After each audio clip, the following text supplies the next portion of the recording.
All right. So now we are recording. This is the first session. So I thought it'd be good for us to begin with just to go through the whole class and introduce ourselves.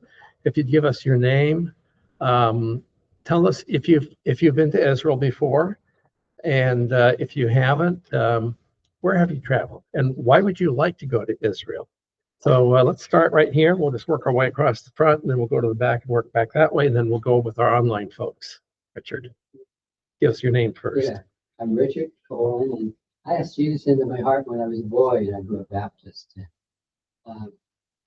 Life journeys, I've gotten away from maybe historical Jesus and more the spiritual Jesus and the basics, the Bible, and I was visiting Grace recently and had a chance to hear about this trip and see how do they go together, back to the Bible and Jerusalem and the Holy Lands. So here I am. But I've been to Russia and speak some Russian and gone to Orthodoxy and such, but not much travel to Alaska this summer, but otherwise just around here in Northern California.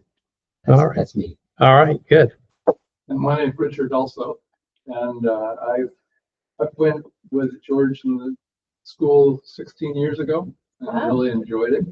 And then maybe about 6 years later, I actually signed up, was all ready to go, and then my mom's health made it so I couldn't do it. And then George has been sticking with me ever since. So not only did he get me, but he got my brother. Yeah. So we come as a pair. That's good. And we're both engineers, and so that's going to put a background on what we do. How you look at things. Yeah, well, that's a really useful background for something like this. I mean, you see so many archaeological things that have to do with the building and so forth, and water systems, just so many things that an engineering mind can really connect with. Yeah, and I should also say that Dave lives in Southern California, and everybody down there calls me Dick. So when he's on the trip, he's always going to be calling me Dick. So I will go by Rich or Dick. Okay. Okay. Next, Teresa. I'm next. Yep. My name is Teresa Norman. I, for my entire life, have wanted to go to Israel before I was born again.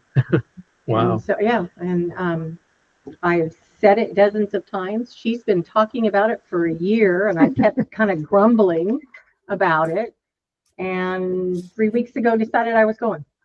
And I was surprised. So I was so excited. It's been a scramble. I didn't have a passport. So Wow. I had to take care of all that. Got a hold of Signature Tours, and they've been very gracious. I did get a little automated thing every day that said, "You don't have your passport." Yeah. And so they have it now. And I've applied for my visa or whatever it is at Israel. So I'm very excited. So Teresa, I'm curious. You said you've been wanting to go to Israel all your life, even before you became a Christian. Yeah. So what was your reason for? I mean, I don't know Christians that I had have an obvious reason. Yeah. But I don't know that I had one. It was, I remember telling my mother when I was, fourth or fifth grade, that it was somewhere I wanted to go. And they weren't even a nation then. So, yeah. How interesting. Okay. Yeah. Next. Debbie. My name is Debbie Butler, and I have wanted to go to Israel. It's been number one on my bucket list for about 20 years. And just never had the opportunity or the right funds. And then about a year ago, Dr. Gunn said he was going, and I was like, when and how much? And I can save, okay. And so I made a decision, and got a lot of flack from my family, thinking it was going to be dangerous or something. And are you sure you want to go? And by yourself? I said, well, I won't be by myself. I'll be with a group. And if something happened, what better place for it to happen? That's right. So I'm not afraid of anything like that. I'm so interested in seeing where Jesus walked, basically. And as far as traveling, I just got back from London and Romania just a couple days ago. We had a Romanian exchange student last year, and we went and visited her family. Oh, nice. And so that was really nice. And I lived in Germany for a year and a half when I was 18, a couple lives ago. And I've been to Holland, I've been to Brussels, I lived in Georgia, been to Hawaii.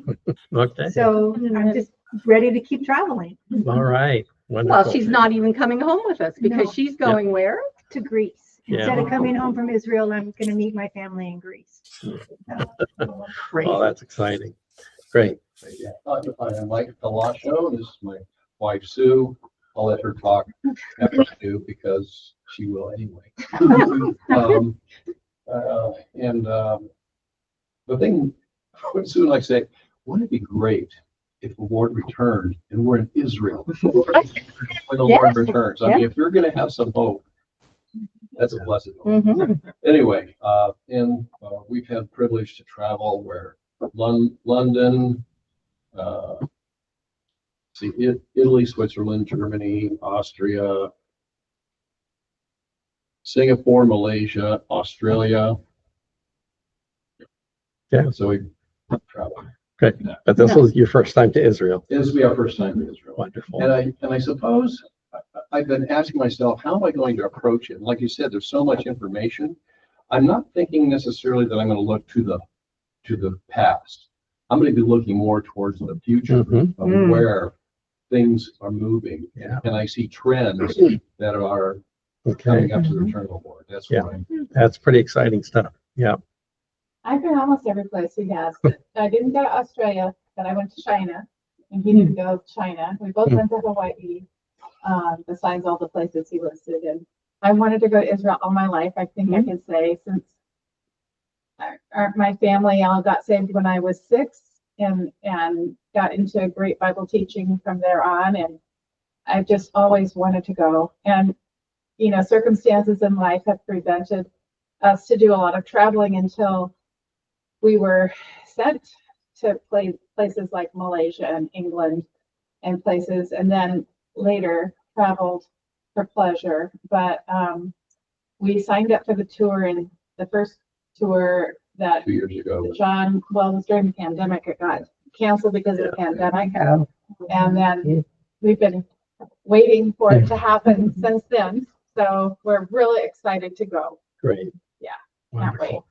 All right. I'm Dominic. I'm a student here at Shasta. This is my sophomore year here.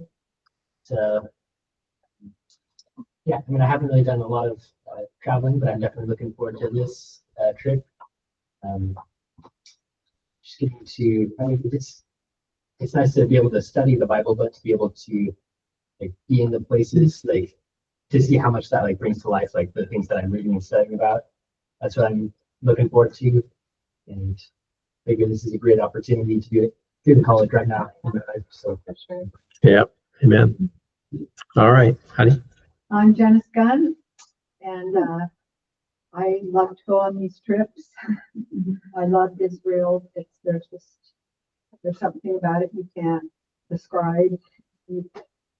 You'll see it's just the best place it could be. And every time I'm there, I'm hoping the rapture comes on. Yes, We're all going to be praying for that. Somebody has to go from there.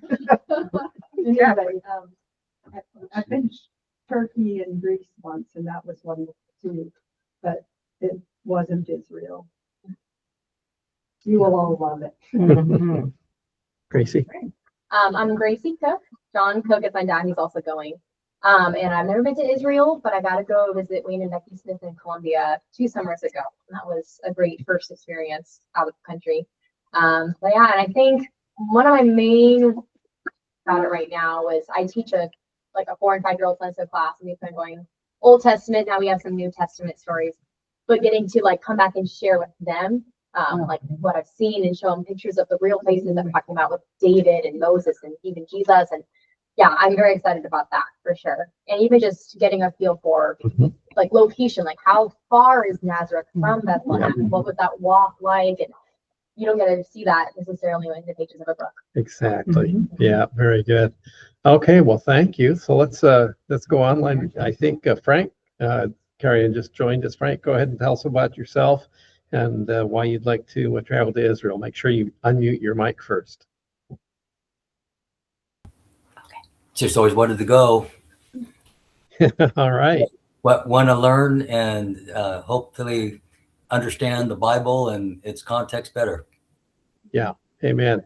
And this does it like nothing else can. You're gonna love it, Frank. I'm so glad you're coming. Okay, Yolanda, how about you? I wanted to go about 30 years ago. My aunt went to Israel, and just her sharing with me the trip and the impact that it made on her forever. And I've always had it in my heart that I wanted to go. And so I'm just so glad that Frank and I have this opportunity now to go. We want to go visit where Jesus was. And all the stories that are in the Bible, they're going to be able to come to life for us. Amen. Mm-hmm. All right, great. Let's go next with Laura. Hi. I have always wanted to go since I was a little girl. It's always been on my list, and I take mission teams to Costa Rica and Roatan, but I've never been to Israel, so I'm really excited about this trip. To the other people who are in our missions team, Greg and Eamon, we are actually going to Italy first before we meet with you guys. We wanted to see some other Jesus sites over there. Well, not Jesus sites, but Paul sites. So we're going to be maneuvering there. And then on the way back, we have like a 12-hour layover in Greece. So we're excited about that too. No, I've always just really, really wanted to see Israel. I want to see the scrolls. One of my main things was to be able to take Greek and Hebrew before I went. I did okay with Greek. I didn't think I was going to pass Hebrew. But I did. I passed with a C. So I made it through barely. It's really hard. Yeah. But yeah, so I'm really excited. I know I'm gonna cry the whole time I'm there. So if y'all want to bring some tissues and have extras available, that would be great. Yeah, there could be some emotional times for sure. And I guess you'll have to say, Laura, that you got a gimel in Hebrew instead of a C. Okay. So great. David, how about you? I'm David Sample, and my brother and I both were taught in junior high by a man that would go to Israel every year. And when we do our Sunday school lessons, he would give us a coin that he got. And so he would always get the special coins from Israel. Huh? And so this is going to be really interesting to me to see that place for that reason. When Dick did go 16 years ago, he had done the same thing here. He had studied with you guys, and so he was prepared. And the lady that was on the plane with him all the way over, they were talking, and she expressed how she really appreciates Americans. She wasn't a believer. And I've been just kind of preparing my mind, that we may have an opportunity to put a little stone in somebody's shoe about who the Messiah is. And I've been studying that for the last 3 months from a man who changed his mind about who Jesus was from his daughter's experience. And now I've been studying a book called Abandoned by him. And so I think, I'm going to find it fun to just look at everything and think of it. I do teach a Sunday school class at our church. And we just go through, it's called In-Depth Bible Study, and we go through different books. And so I think just everything that I see, that's related to the Bible is just going to be resonating some beautiful thoughts for me. So I'm just really thrilled about getting to do this. And my wife is telling me that she's sending me to go check it out. Yeah. All right. Well, bless your wife. Yeah. Thank you. That is wonderful. Dave, you talk about your Sunday school teacher having coins to give out to you. It reminds me the first time that I went to Israel, our church sent me. And I was thinking about what can I do when I get back to express my appreciation. And I got a whole bunch of, they're really cheap, but I guess I was cheap. But I got a whole pile of 5 shekel coins. Wow. And when I got back, we took a reverse offering in church. So we passed out the offering plates. Instead of people putting money in, I said, take something out. So that was kind of fun. Yeah. Okay, let's see. Kathleen, tell us about yourself and your expectations about this trip.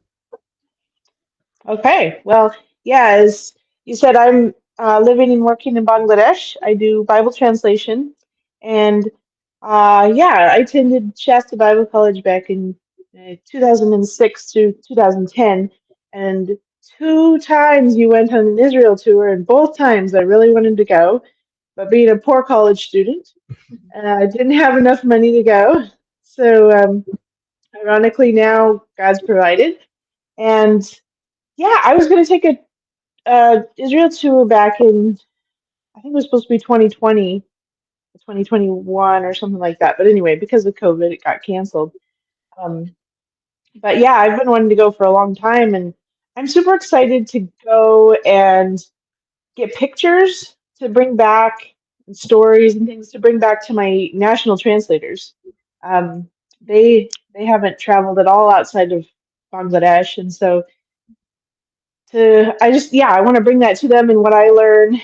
I'm super excited to see all the places that I've read so much about, and we finished translating the New Testament already, but um, so I'm just excited to see what's going to happen, or like see the places that we've translated. So Yeah. I haven't done a lot of traveling, ironically, for somebody who lives in a third world country, but I've done Singapore and Thailand. I guess that's the only other places I've been. But yeah, I'm excited, especially after being here. It's fun taking Hebrew after I know I've learned 2 other languages, and so seeing another culture, I'm kind of excited to see that too.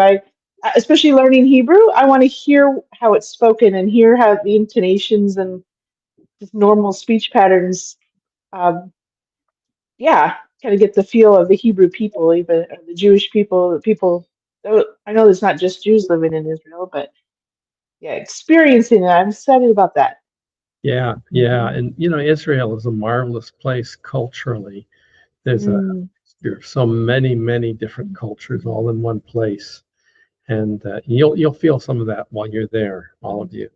It's unusual in that way. I mentioned to a friend of mine in Israel one time, I said, Israel's a lot like America. We're both melting pots of all these different cultures. And he said, well, no, not really. I thought, oh, how? He said, well, America is a melting pot. He said, Israel's a patchwork quilt. Now, if you get that difference, a patchwork quilt has all these well-defined patches and they stay separate. Now, that's what America is becoming more and more. We used to be a melting pot where everybody melted together and became American. And now we've got all these different, combination groups.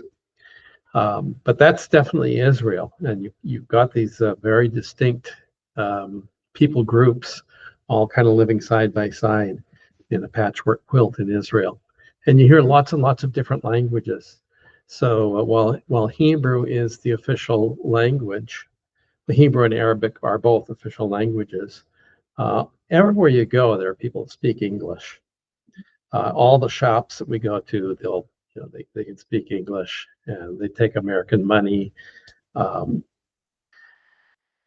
there's all kinds of different languages that are spoken there because of this patchwork quilt-like thing. So who said they've been to Russia? Somebody. Yeah, okay, Rich. There's a lot of Russian speakers in Israel, and you'll probably pick up on some Russian while you're there. So there are Greek speakers, and you name it. So, okay, Anna, thank you. I'm glad that you joined us. You came in just a little bit late, but glad you're with us. Tell us a little bit about yourself and why you're looking forward to traveling to Israel. Oh, you'll have to unmute your microphone first of all. You're still muted. So look for the microphone icon on your screen. It's probably down at the bottom of your screen, and tap or click that mute button. Looks like you're still muted. It's on the upper right-hand corner. Yeah, I don't know if I can unmute her now. I might be able to. Let me see if I can do it. No, I see I can't. Mm-hmm. Well, yeah, I can see your mouth moving, but I don't hear any noise. So, okay, well, your microphone is muted. That's okay. We'll catch up with you later. Yeah. She was clicking on the camera icon and turning that off and on. That's all right. Just glad you're with us, and we'll get to know you better as time goes on. Now, did I miss anybody? Is there anybody else online that I didn't catch? Okay. Well, welcome to you all. What we're going to be doing is taking a little travel through the history and geography of Israel in this class. Now, we're scheduled to meet from 6 till 9. What I'm going to do is I'm going to go for about an hour and a half. Then we'll take a break. So if you have to, get them to stretch your legs or whatever, we can do that. And then we'll go for another hour and a half, and then we'll be done. And we might end up a little bit early. We'll see. I'm an early riser, and by around 9 o'clock, I'm kind of turning into a zombie. So we'll see how we do with this. If you have questions along the way, just feel free to ask. That's what this is for. This is for any questions that you might have. Now, each night, Anna's raising her hand. Yeah. Okay. Go ahead, Anna. Can you hear me? Oh, you got it. Sorry. It was in settings and I needed to do that. So this is Mitch. We're together here. Hi, Mitch. Hello. How you doing? Okay, great. Let's hear from both of you. So can you ask the question, because We were kind of frantically trying to figure out the microphone issue. so what was the question? What are our expectations on the trip? Is that our Well, question? okay. So have you been to Israel before? Why are you looking forward to this trip? And have you ever traveled to any other places? Me, no. I've never been anywhere except for Canada in a truck, so that was like doesn't even count. But she has been a few places. Do you want to go first? Go ahead. Okay, so I've been to Israel once in 2019. And I have lived and traveled in different countries, in Spain, Mexico, Costa Rica, where else? Peru. Mm-hmm.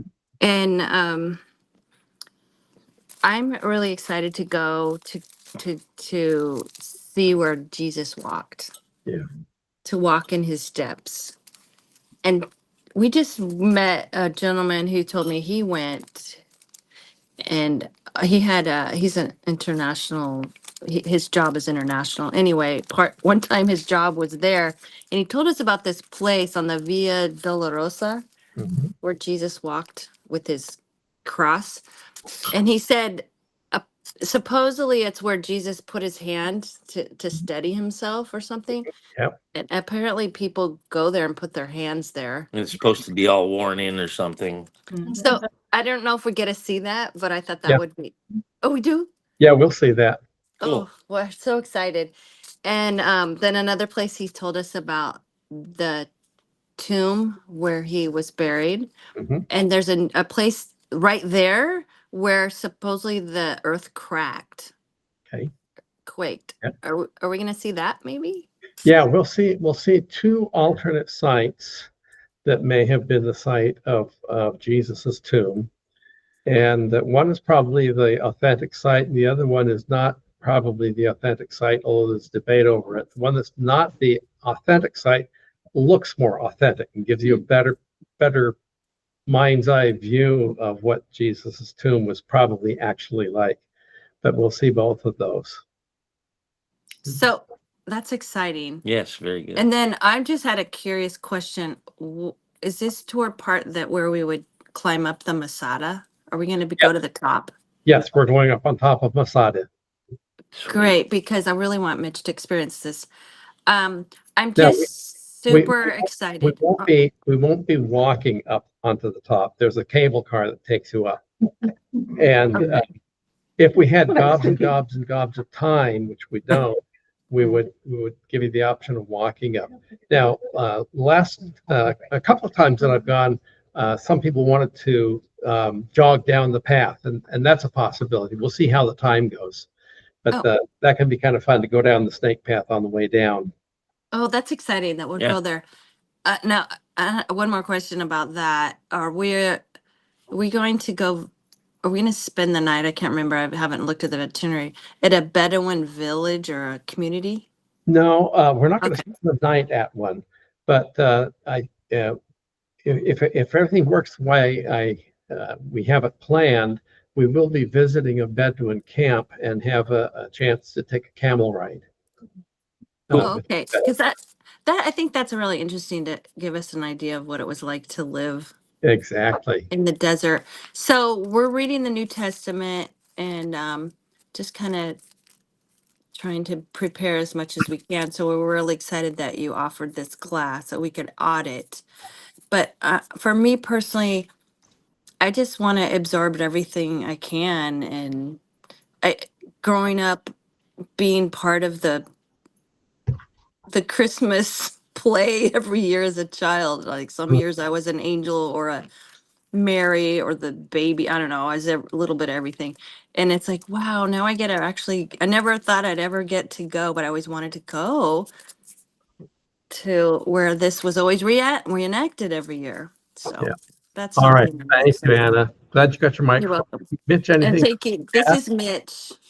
I'm actually a fairly new student of the Bible, believed You want to hold it? my whole life, but didn't take it seriously enough. So I'm super excited. I cannot, I just cannot wait. Can you use like a debit card over in Israel? Yes. Mm-hmm. So that does work. Yeah, that works. Okay. That works. You'll have to keep in mind the exchange rate between shekels and dollars, but that's pretty easily done. Okay. So it's roughly about 4 shekels to the dollar. It fluctuates, goes up and down, but gotcha. Yeah. Thank you kindly. Okay, you're sure welcome. Okay, well, we're going to jump right in and get started this evening. Now, I have if you can maybe pass these around. Start with it's like this. And for everybody that's online, I'm going to share my screen, so that's going to change the way things look. You're going to be seeing my computer screen.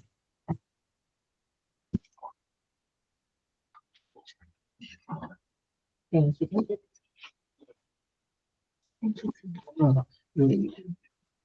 Dr. Gunn, how many times have you gone? I've lost track. I've been a bunch of times. So my first time was in the mid 1980s. Oh, way back in the 1900s? Oh, yeah, that's my grandkids. Anyway, but it's been a long time. This is just for fun, a list of words, phrases in Hebrew. And you don't have to learn all of these, but it's kind of fun sometimes to speak a few words in the local language. And the locals love it when you can say something in their language. So the third and the fourth line, probably the most important words you can learn. Please and thank you. So for please in Hebrew, it's bevakasha. Bevakasha. Okay, so you've got the Hebrew there, and then it's transliterated in the right-hand column. Most of you won't be able to read the Hebrew characters. A few of you can, and so that's good. But bevakasha is please. Now, thank you, the next line down is todah. Todah. And if you are really exuberant about giving thanks, it's todah rabbah. Todah rabbah. So todah and todah rabbah. Thank you. Thank you very much. And you'll notice that to say you're welcome is the same as please. Bavakasha. You mean both of those. So those are probably the most important words, phrases that you can learn about Israel. Remember that when we're there, we are their guests. And so kindnesses like please and thank you are important. And you never want to be the kind of stereotypical American tourist that's always demanding things and kind of rude. Americans have a reputation that way. But more than being Americans, we are citizens of the kingdom of heaven. And we want to represent our Savior well. And so kindness and grace be very, very in light. First two ones there, yes and no. Yes is ken. Ken means yes. And lo means no. So ken and lo, that's yes and no. And then just a few more of these. I'm not going to go through all of these, but one word lost. What's that? How about I'm lost? Yeah, I've actually got something like that on here. Yeah. So, but the next one down, shalom. Here's a word most people know the word shalom, and the literal meaning is peace. Shalom, but it's the way you say hello and goodbye also. Shalom, which is shalom means may peace be to you. So you say that when you greet somebody, when you're saying hi, may peace be upon you. And when you're departing, may peace go with you. So shalom. And that's always appropriate for either one. Okay. Let me see if there's anything else I want to get to right now. We'll go through some more of these maybe in other sessions, but that's probably enough for now. And How do you say the toilet? Yeah, toilet. Oh, yeah. That's going to be real important. Yeah, Afo ha toilet. Afo, I have Afo on here. It's on there. Yeah, it's the third one on the back. Yeah. So I didn't notice a word. Yeah. So they have a word for bathroom, but their bathroom is the room where the bathtub is. Right. Okay. So if you're wanting the toilet, most of us say bathroom when we mean the toilet, and the toilet is ha toilet. Ha toilet. It's just a transliteration, not really the Hebrew word. But and to ask where is something, the word is efo. So efo ha toilet means where's the toilet. Spell the where. Here's where it is right here. Oh. Afo. Oh, I see. Okay, good. Okay. Yeah, efo means where. Where is efo? So, okay, good questions. All right, let's. What does shalom mean? I've heard that on The Chosen. Well, shalom is it's typical when somebody greets you, you return the greeting, but you amplify it. So if somebody says to you shalom, your reply might be shalom, shalom. Yeah, not always, but you will see that sometimes. Yeah. Okay. And then one more thing I need to hand out here. Hand these out, please. So each night I'll have some review questions. Now, this is especially for our 2 students that are taking this course for credit, because this is what the quiz will be on it. So, but those of you that are not taking it for credit, you're just auditors. Well, just these some things maybe to watch for from the lecture. So Laura, if you go to this lesson in Populate for week 1, these review questions are right here. So you can have that in Populate in lesson for week 1. So here are some things we're going to go over. So it's on the handout you gave us? Yeah, I just gave this handout to everybody that's in class here, Laura. But for you, if you go to Populi for this class, go to lessons. And if you're lesson week 1 lesson, and you'll scroll down a little bit to the 3rd thing on there, and that's what we're looking at here, week 1 review. Oh, Okay. okay. Yeah. Thank you. So that's what you want to listen for. And you need to take the quiz online before the next class. So you got So a we're week. having a quiz weekly? Yep. Yep. Okay. Quiz each week. And you can take it as soon as this class is over if you want, or you can wait until just before next week's class, any time in between. So here are some questions. I'll just go through this. What is the name given to a Jew from Western Europe? Number 2, what is the name given to a Jew from the East? Next, what is the name given to a Jew born in Israel? Then, how many temples did Israel have during the Old Testament era? That actually could be a bit of a trick question, but it's just going to be the standard answer to this. But we'll cover that, I think, tonight. Now, during what geological/archaeological era did the following people live? So here's some people you want to think about: Methuselah, Abraham, Moses, Samson. No. After that, Israel forms a land bridge between what 3 continents? Name today's 5 political neighbors of Israel and tell their direction from Israel. Name the 4 seas of Israel. And how big is the modern state of Israel in relation to the size of the state of California? And then on the second page, you'll see a map of Israel. And there are 12 geographic regions on that map. And so we want to be able to name those 5 geographical regions. And then also there are 12 geographic regions, and then 5 major water courses. We'll be talking about that in tonight's class. Okay, well, those are just review questions. So I'll have a set of review questions each week, and we're going to get into that starting now. So let me go here.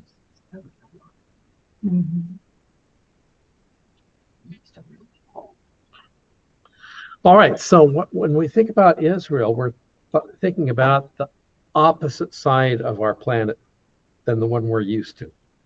And this is looking at the opposite side of our planet right now.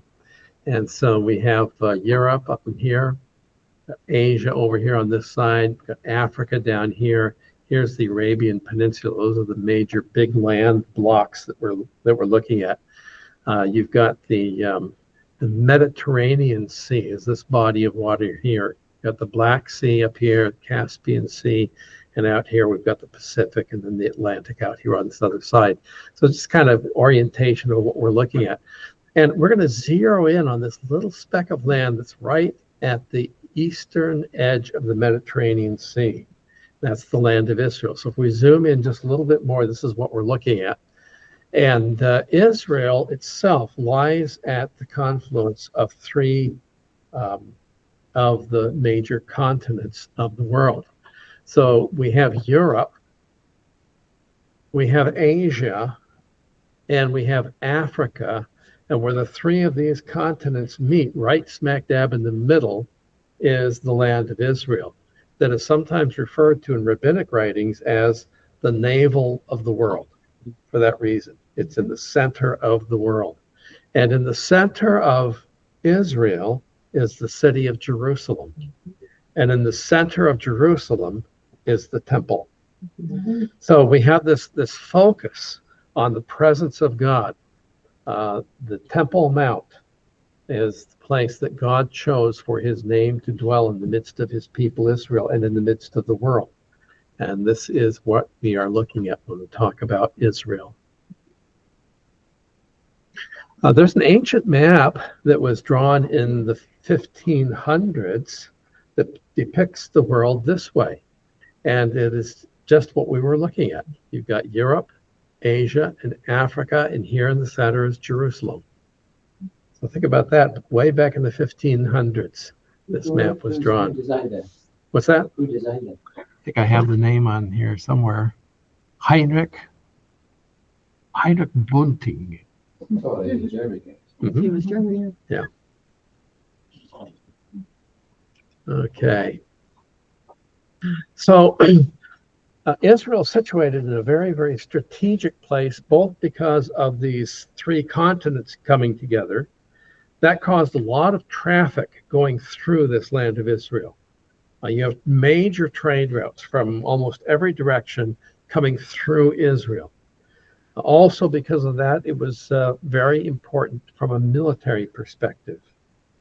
Major nations, not Israel, but other bigger, huge nations warring against each other would trample down Israel as they were sending their armies through there from one place to another. It's also important from a perspective of the land itself. So as we think about the geography, Israel lies within what's known as the Fertile Crescent. So the Fertile Crescent is defined basically where the major river systems are located. So here we're looking at these two rivers that are over further in the east in modern day Iraq, the Tigris River and the Euphrates River. And that area between those two rivers is what's known as Mesopotamia. Okay, Mesopotamia is a word, it's a compound Greek word. Mesos means midst, middle, and potamos means river. So Mesopotamia is the region between those two rivers, the Tigris and the Euphrates. And because of these two big rivers, it's a very, very fertile area. Much of the Middle East, as you know, is desert. And you don't have to travel very far away from a major river, and everything is dry, it's arid, it's hard for things to grow. But where there are major rivers, you have greenery. So the Mesopotamia, and Abraham was called out of Ur of the Chaldeans in Mesopotamia. And he came into the land of Canaan, which is marked by another major river, and that is the Jordan River. So the Jordan River we're seeing down here. And then down off the bottom of this map, of course, is the Nile River, making up the other part of this Fertile Crescent. But this shape here, this crescent shape, is where you find a lot of greenery. And so Israel's right in the midst of this Fertile Crescent. And so it's important. Many of Israel's enemies today are in other parts of the Middle East where they don't have a lot in the form of natural resources because they don't have a lot of water. And in Israel, when they have a drought, it's a big problem for them. This year, by the way, they've been having huge amounts of rain, and it's been a great blessing. And everybody in Israel is thrilled with that. Just a few weeks ago, they had major flooding in a lot of places, and instead of being worried about it, everybody was just whooping it up and thrilled and glad, going out taking pictures of it and everything. It did cause some disasters, some flooding, and there were even some people that lost their lives in those floodings. But rain is a great blessing in Israel, and being part of the Fertile Crescent is a big part of what Israel is all about. Now, oftentimes in pictures of Israel, you see a lot of desert, and there is desert connected with Israel, but there are also very fertile parts of Israel, especially up in the north. Now, politically, it's interesting to think about the political neighbors of Israel. So here's a political map of the same area, and in that yellow oval, we are looking at Israel. And as we think about the political neighbors of Israel, we have to the south and west, we have Egypt. And relations between Israel and Egypt go way back, really to the time of Joseph, who was taken into Egypt. Well, even before that, Abraham went down into Egypt where he lied about his wife. So, and that's been an off and on relationship over the millennia, Egypt. Then we have to the southeast, Saudi Arabia. Now, Saudi Arabia does not have a border shared with Israel, but the over here on the western side, this little point of Saudi Arabia is just across a waterway from Eilat. So this is the Red Sea down here, and the Red Sea emerges at its north end into two fingers. And in between these two fingers, you've got this triangular shaped peninsula called the Sinai Peninsula, or more properly pronounced the Sinai Peninsula, the Sinai Peninsula. Up here, this eastern arm of the Red Sea forms a gulf, known either as the Gulf of Eilat or the Gulf of Aqaba. On the Israeli side, there's the city of Eilat, and on the Jordanian side, there's the city of Aqaba. So the Israelis call it the Gulf of Eilat, and all the Arabs call it the Gulf of Aqaba. But just across this waterway at the north end of this, Israel is separated from Saudi Arabia by just a tiny, tiny little ways. So most of the literature you read won't mention Saudi Arabia as next door to Israel, but it really is. And then we have Jordan itself. So Jordan is the name of the river that goes between Israel and the country of Jordan. So this whole region is named after that important river, Jordan. And it used to be known as Cisjordan and Transjordan. Cisjordan on the near side of Jordan was what the British called that side of what was known as Palestine. Transjordan on the other side of the Jordan River was what the Brits called the other side of the Jordan River. But it was all Palestine, which we'll get into the history of the name Palestine later.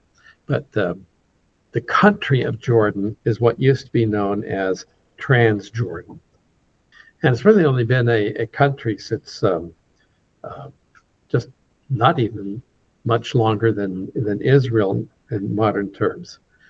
Jordan was one of those nations that was carved out after World War I by the League of Nations. So we have Egypt, we have Saudi Arabia, we have Jordan. Then north of Jordan, on the northeast of Israel, we have Syria. And Syria, of course, as you know, has recently been through a civil war.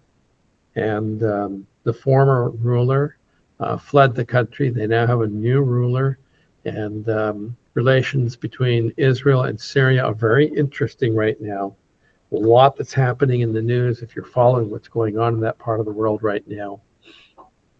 The latest thing I read was that there are plans now for Israel and Syria to jointly operate a ski resort on Mount Hermon.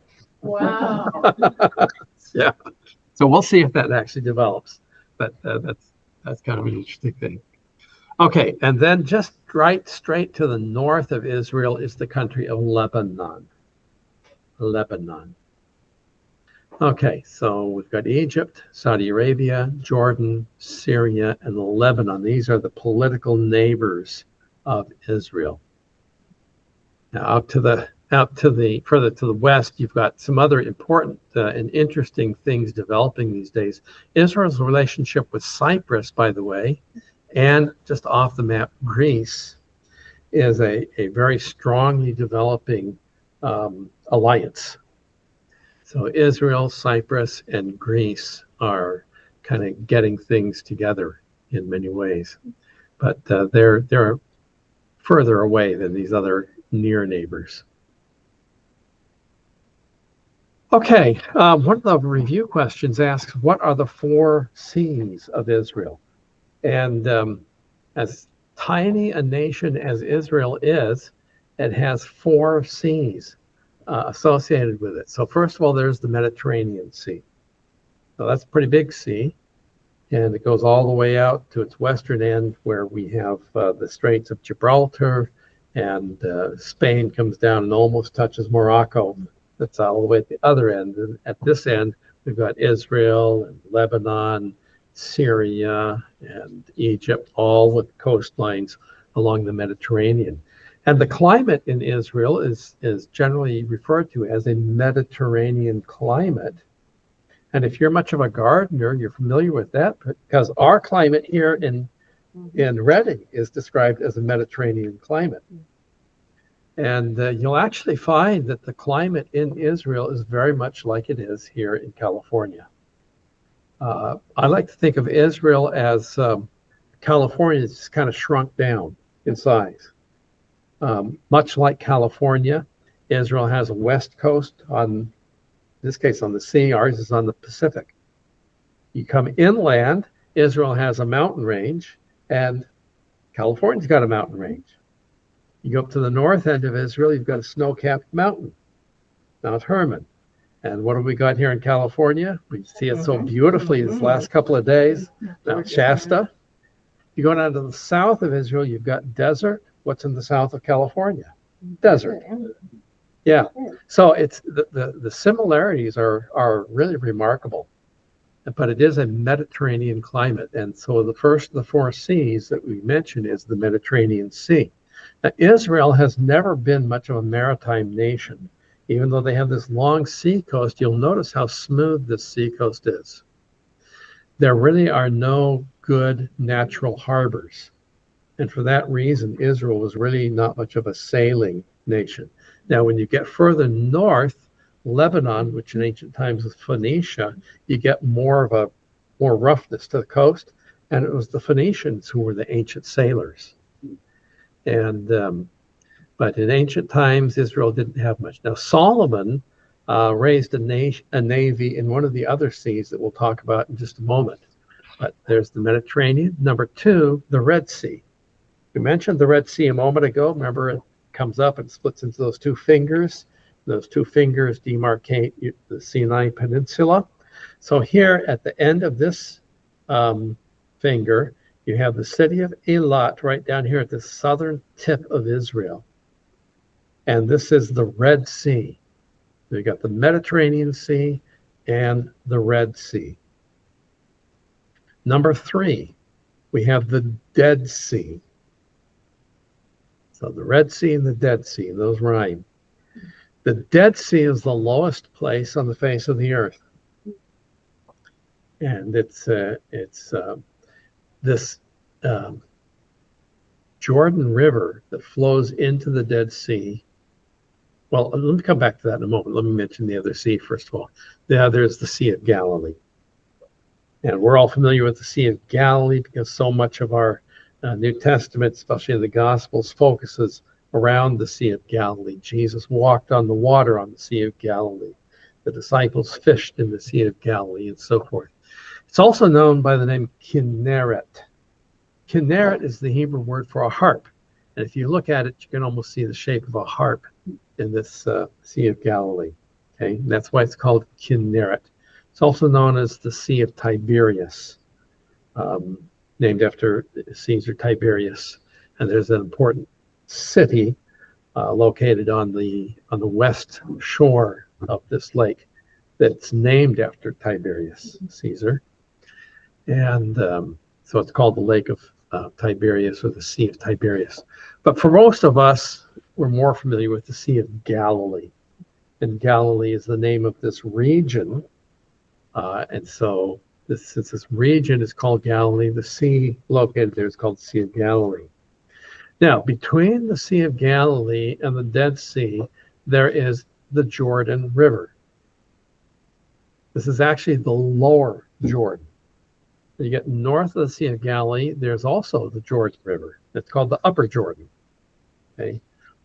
The Sea of Galilee is already some, I think, 600 and some odd feet below sea level. And from here, it travels downhill to the Dead Sea.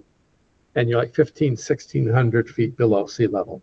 It's very, very deep. This is in a part of the earth that is part of a rift valley called the Syrian African Rift Valley.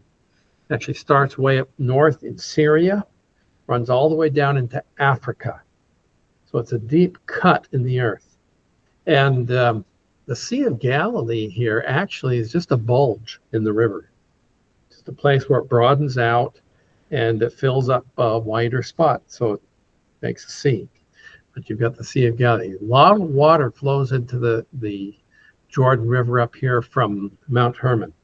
I mentioned Mount Hermon being snow-capped. And as that water melts, it comes gushing up out of the base around Mount Hermon in thousands of natural springs. And they form little rivulets that come together. And of course, gravity pulls it downhill into this deep Syrian African rift. And they collect into the rift and form the Jordan River. So those are the 4 seas: the Mediterranean, the Red Sea, the Dead Sea. We'll get a chance to go out. Pardon me? So we'll get to check out the Dead Sea, float around there? Yes, we'll be starting our tour actually at the Dead Sea. And I'm pretty sure we'll have a chance to get out there and float in the Dead Sea. So it has a higher mineral concentration than any other body of water on the face of the earth, and you can't sink. You may have seen pictures of people floating on their back reading a magazine or a newspaper or something. It is that buoyant. Is the Sea of Galilee salty? It's salty. The Sea of Galilee is salty? Yeah, it's a very salty. And when you get out, you need to rinse off or else your skin will burn. Yeah. Oh, but I meant Is it cold? The Galilee. Is that because it's called a sea? Is that also salty? Oh, okay. Yeah. Okay. Thanks for asking that question. So the Sea of Galilee is fresh water. And what happens in the Dead Sea, we use the word sea to refer to a salt water body. But the word sea, the word is yam in Hebrew, and it means just a body of water. It doesn't necessarily mean salty. So sometimes the Sea of Galilee is called the Lake of Galilee, sometimes Lake Kinneret. Most often we hear the phrase the Sea of Galilee, but it is a freshwater body of water. For a long time, Israel provided water throughout the whole country from the Sea of Galilee. And they developed, in the very early days of the modern state of Israel, a vast piping system throughout the whole country to pump water out of the Sea of Galilee. Well, the problem was that in times of drought, it was draining the Sea of Galilee. So just in the last few years, they have reversed this process. Israel has become really the world's leader in desalination technology. And they have these desalination plants all up and down the Mediterranean coast. So they desalinate the water, and then they pump water from there all through the country for fresh drinking water. And this last year, before all the rains, they had a bad drought, and the Sea of Galilee was reaching desperately low levels. They actually pumped water into the Sea of Galilee from the Mediterranean. And so they used the same pipe system that they had put in place to deliver water. They reversed it and then brought water up to the Sea of Galilee. So the Mediterranean is fresh water then? No, Mediterranean is salt water. Okay. Yeah. They were just trying to fill up the hole. Okay. Yeah. So they desalinated the water first and then pumped it into there. Yeah. The Dead Sea is very salty. There's no outlet from the Dead Sea, by the way. And because of that, and because it's very hot, the evaporation over the years and years and years just causes this concentration of minerals, salt and others. It says on Google that in March, which I know we won't be there in March, we'll be there at the end of February, but the water in the Dead Sea temperature is about 73 degrees. Yeah, That's pretty cool. It's cool, but it's comfortable. You can get Yeah. Warmer than Shasta. Yeah. Rich. I would say that there's similarity to California is the Salton Sea down. Yeah, and the Salton Sea. It doesn't have any outlet. Yeah. So Same phenomenon takes place. Yeah, it's hot, no outlet, lots of evaporation.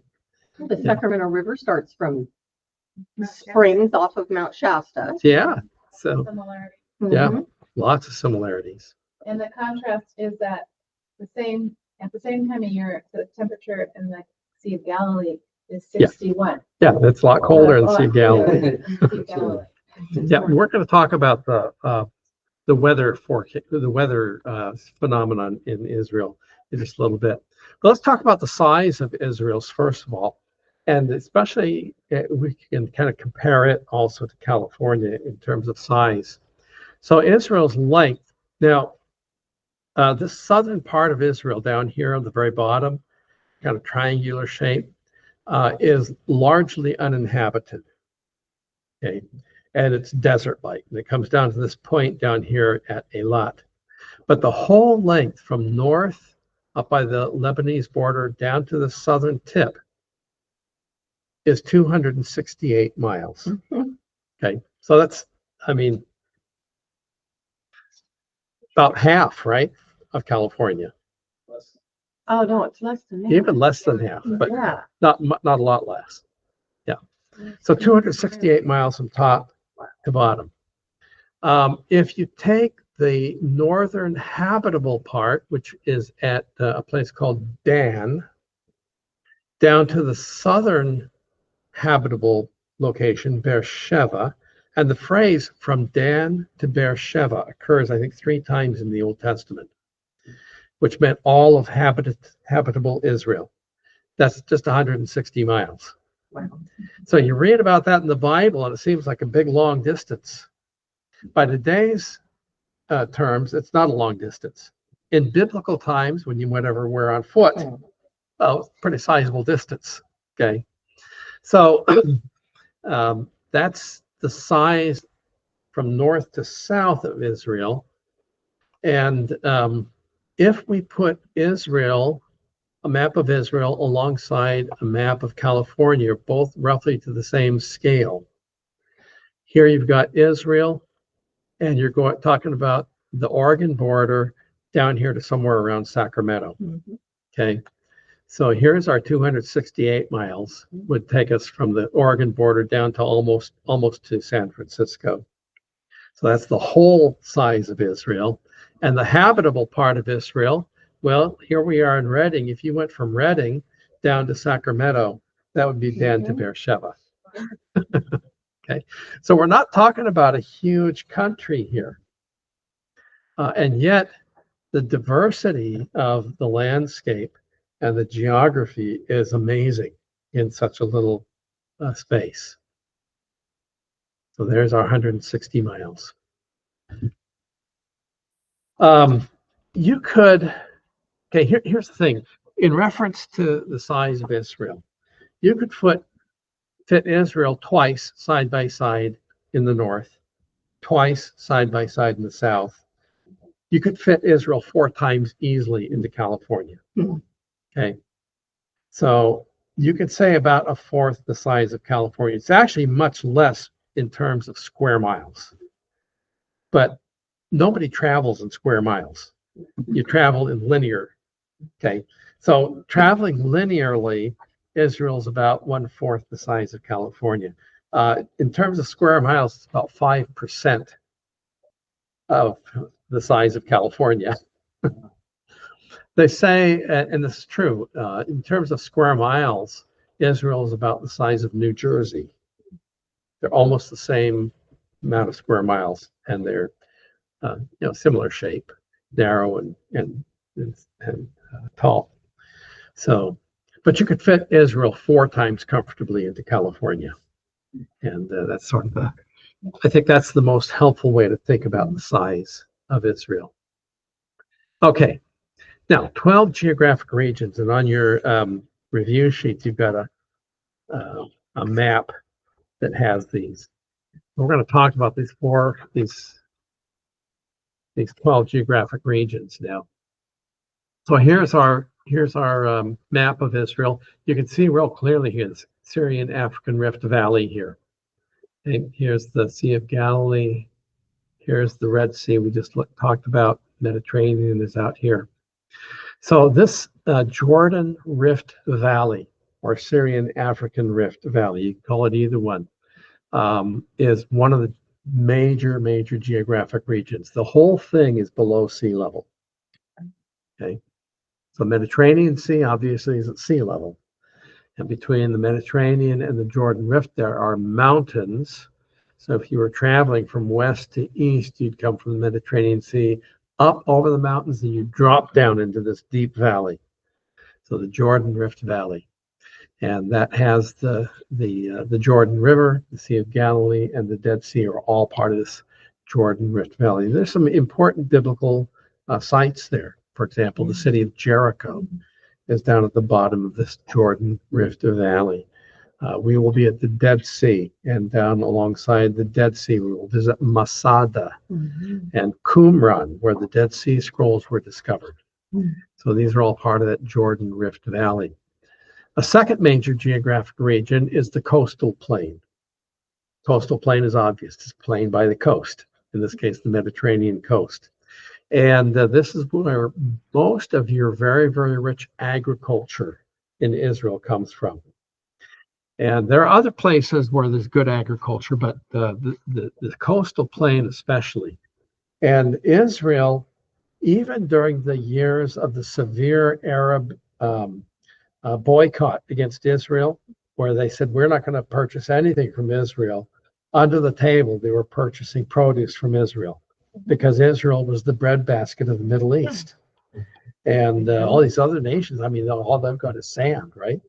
And sand and rocks. But Israel had this rich agricultural area, coastal plain. Thirdly, in the gently rising slope moving up from the coastal plain up into the mountains, you've got the Shafela lowland. So it starts out there at the Mediterranean and then gently rises up before you get up into the mountains. This is also very, very rich agricultural land, but it's a little bit different. It's starting to cool down a little bit more than you have right on the coast. And you have a little more geographic diversity in the Shafela than you have in the coastal plain. Is that Shafela word to shepherd? Like there's sounds like it, doesn't it? Like but grazing, it's not. It's not a grazing, cattle grazing. There are some, but more of the cattle grazing. We'll talk about the Golan Heights up in the north. That's where you find a lot more cattle in Israel. What does the word Shafela mean? Is that it means lowland. Yeah. Okay, then below that you have the Negev Desert. Negev Desert. In some Bibles, sometimes the word Negev gets translated as south, because it's in the south of Israel. But it doesn't mean south.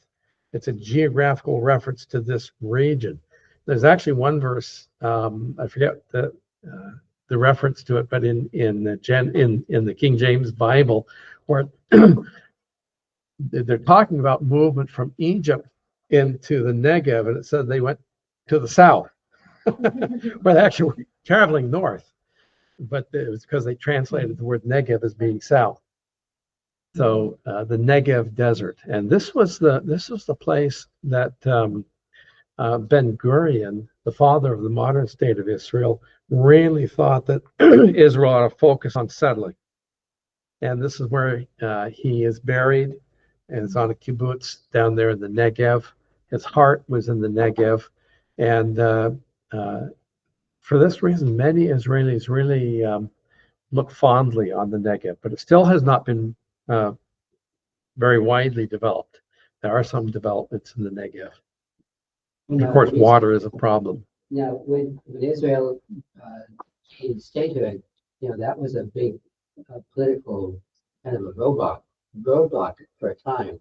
That they wanted to, the Arabs wanted to keep the Negev, but the Israeli wanted to keep, they wanted it, but the Israeli, because of the history, is it because of the wandering Jews a long time ago?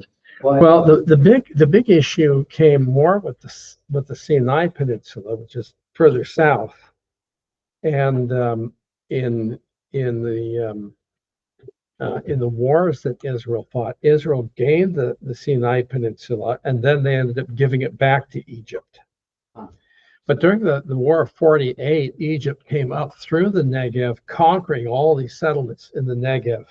And there were a lot of those battles, especially down here in the southern part of the coastal plain, and then down here where the Gaza Strip is.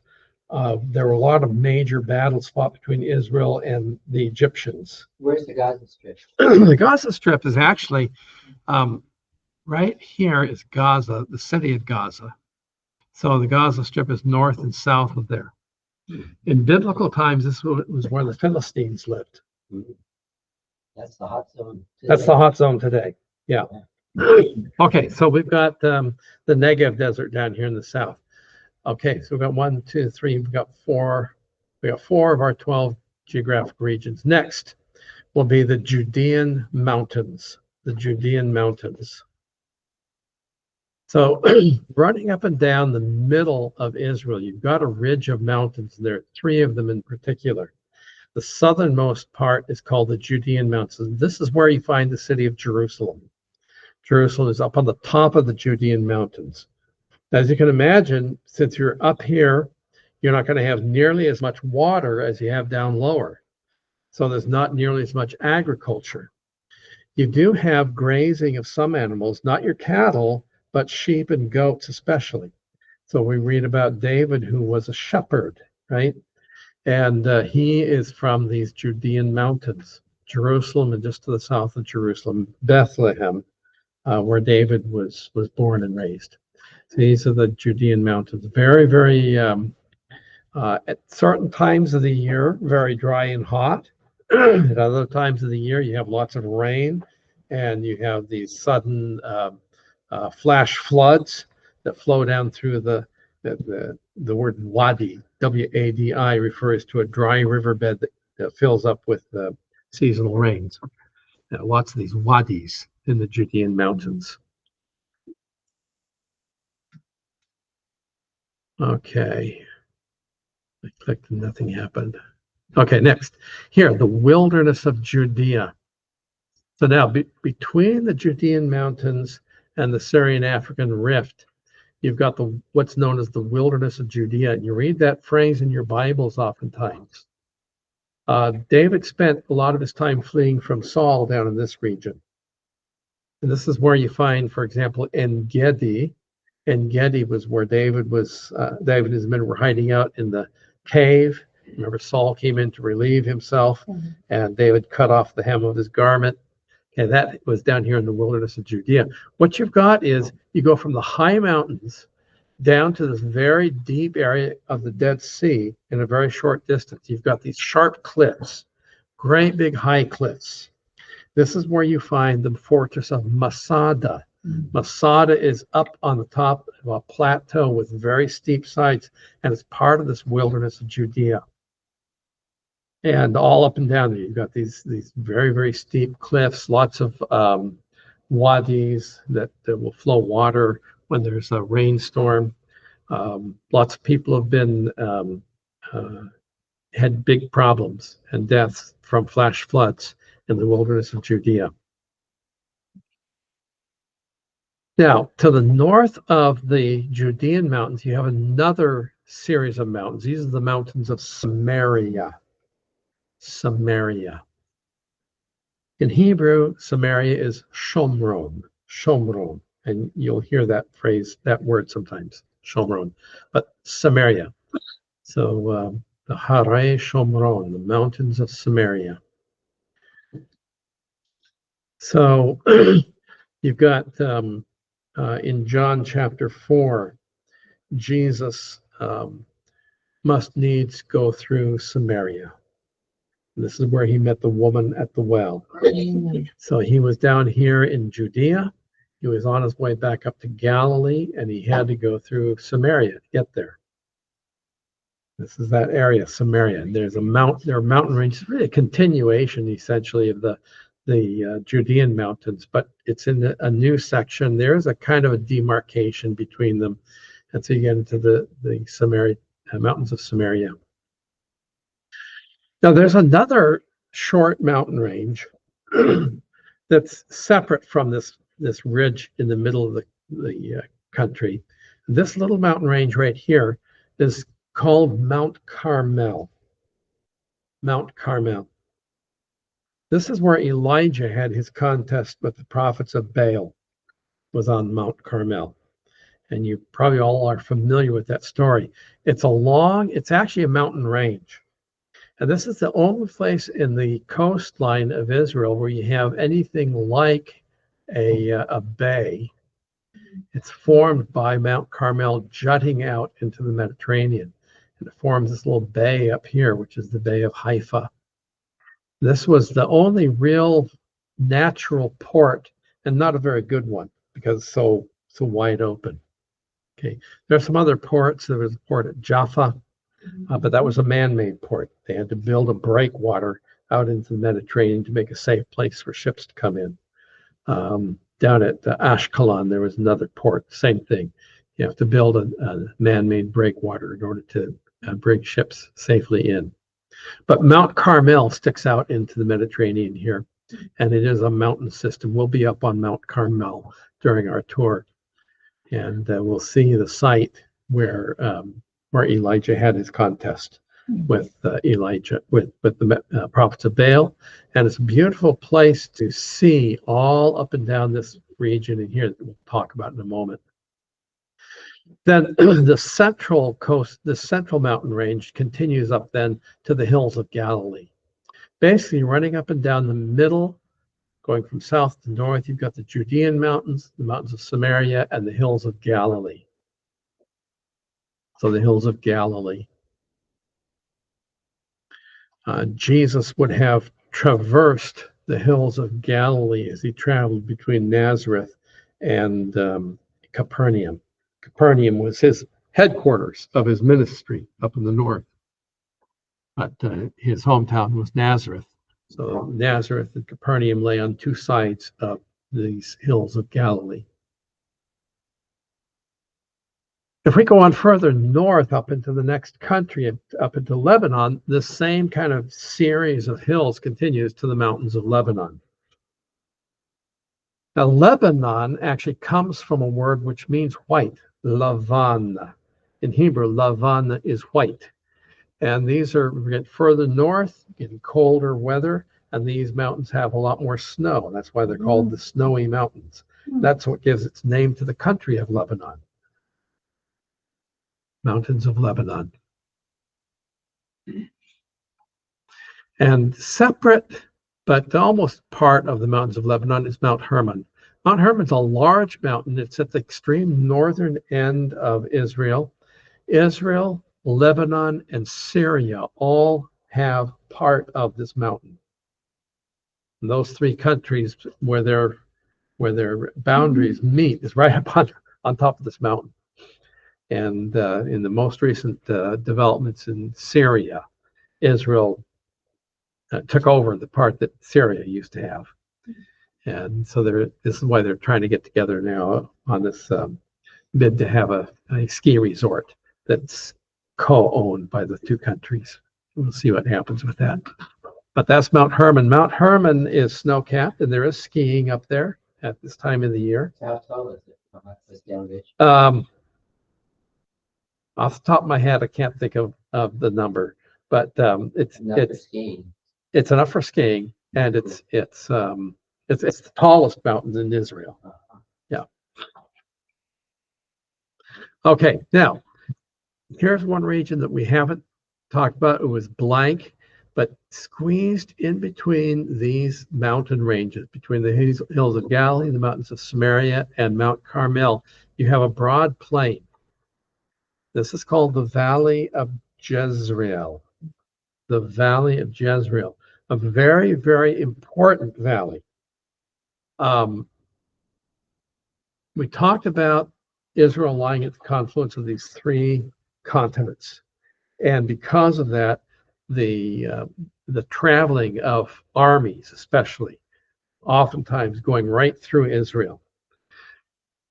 As you come down from the north, you can either come through this pass here, or you can come down the coastline, but eventually you're going to have to come through the Valley of Jezreel. And if you militarily hold the high ground, watching over this valley, you can stop an army. You can have lookouts who can see an enemy coming from a distance, and you can tax people who are coming through. And there is a high ground. Notice Mount Carmel here. At the southeastern end of Mount Carmel, there's a little bump of a hill. and it is called Megiddo. Megiddo. Now, the Hebrew word for mountain or mound is Har. Har Megiddo is Armageddon. And this Jezreel Valley is actually the valley of Armageddon. So it's going to be the site of the gathering together of armies in the end times for the last great battle, oftentimes called the Battle of Armageddon. On this side, you have Megiddo, which overlooks it. Got the Mount Carmel. On the opposite side, right on the edge of the hills of Galilee, is Nazareth. And when we're there, we will have a wonderful view of this valley of Jezreel, both from Mount Carmel and from Megiddo and also from Nazareth. So you think about this map, if you can remember that when we're in those sites, you're looking at this valley of Jezreel from both sides. Another name for the valley of Jezreel is the valley of Esdraelon. Esdraelon. And that comes from a Greek approximation of Jezreel. So Jezreel and Esdraelon don't sound very much the same, but in the bring across the sounds from one language to another language, that's how it came across. Okay, I think that's our 12. 1, 2, 3, 4, 5, 6, 7, 8, 9, 10, 11, 12. Yeah, those are our 12 geographic regions. And I got 4 minutes to talk about the principal water courses. First, there was a question. Mount Hermon is 9,232 feet at the height. Thank you. Thank you. A little over 9,000 feet. Lassen. Last 10,000. Okay, so roughly like Lassen. Okay. Okay, we talked about the water. We talked about the importance of the Jordan River. There are not many big rivers. Even the Jordan River is not a big river. It looks pretty puny compared with the Sacramento River. And there were times in ancient times when the Jordan River would swell because of the rains. That's all controlled now. There is a dam at the southern end of the Sea of Galilee that controls the water. And because of modern agriculture and pulling a lot of water out of the Jordan River for irrigation purposes, today the Jordan River looks pretty puny. But there are places where it's pretty good, and they're actually at the very end of the Sea of Galilee, where it empties out to the lower Jordan. There's a beautiful spot for baptism. If anybody wants to have a baptism, we'll have an opportunity for that on our tour. Okay, so notice these 5 principal water courses. Number 1, the Yarmouk River. So this is up here in the north, and it flows into the Jordan just south of the Sea of Galilee, the Yarmouk. And if that sounds a little bit familiar, you read about the Yarmouk or Jarmouk in the Old Testament at times, okay? Especially in the travels of the patriarchs, the Yarmouk. And you can see it coming in here from the east into the Jordan River, just south of the Sea of Galilee. Second one is the Kishon River. Kishon, Kishon. That's way over here, and it flows right alongside. This is your Mount Carmel here. See it jutting out into the Mediterranean. Just on the north side of the Kishon flows into the Mediterranean. And you have several references to the Kishon River in the Old Testament. Then, of course, the Jordan River. And we saw that. Upper Jordan is here. Interesting thing, the Jordan River. Why is it called the Jordan River? Well, when Israel came into the land of Israel, the tribe of Dan was given a tribal allotment, which was over here on the Mediterranean coast. Actually, I'm further down in here. But they were unable to conquer the Canaanites that were there. And so they never got their allotted portion. Later, you read the story about the Danites traveling north and conquering a group of Canaanites that were up in the north, way up here at Laith. And so Dan settled up here. So when you read about Dan in the Old Testament, again, I mentioned from Dan to Beersheba, the Dan that you read about was not the tribal allotment that was given to them by Joshua. It's where they settled in Dan. It's at the north end of the Jordan River. Now, yarad in Hebrew is a verb which means to go down. So Yaradan means going down from Dan. And this is where you get Jordan. The Jordan is the Yardan River. It's going down from Dan. So it starts up here at Dan, and we will visit Dan, this very important site at Dan, where the northern kingdom of Israel had one of its two cultic centers that's been extensively excavated and researched. And there's a lot to see there. There's also wonderful and a beautiful, beautiful nature preserve at Dan that we'll see also. Anyway, that's Jordan, the Jordan River. Okay, the Jabbok River, or Yavok, as it is known, again, flowing from the east into the Jordan, about midway between the Sea of Galilee and the Dead Sea, you have the Jabbok River. And again, you can read about Israel crossing over the Jabbok. You can read about the patriarchs having to cross this deep valley here. It was not an easy crossing, but it could be done. And then one more, the Arnon River flows actually to the Dead Sea. So from the east, there's another source flowing into the Dead Sea. This is the Arnon River. Now, there are some other rivers, but these are the major ones, these five: the Yarmuk, the Kishon, the Jordan, the Jabbok, and the Arnon. And that's where they're located. Okay, any questions? Have you ever fished any of those rivers? No, I haven't. I have not. But I've seen some big kind of catfish-like fish in the Jordan.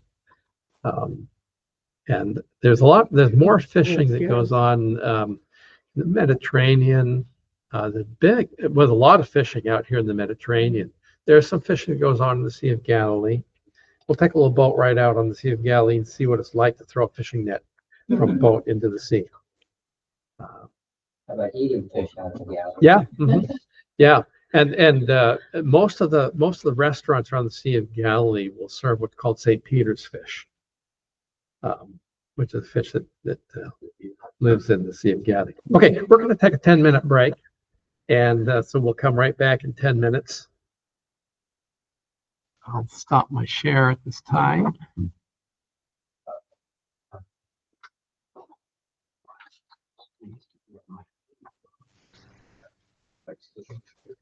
Yeah.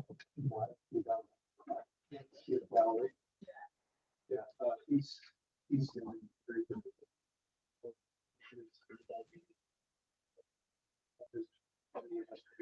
weeks. Yeah, somebody.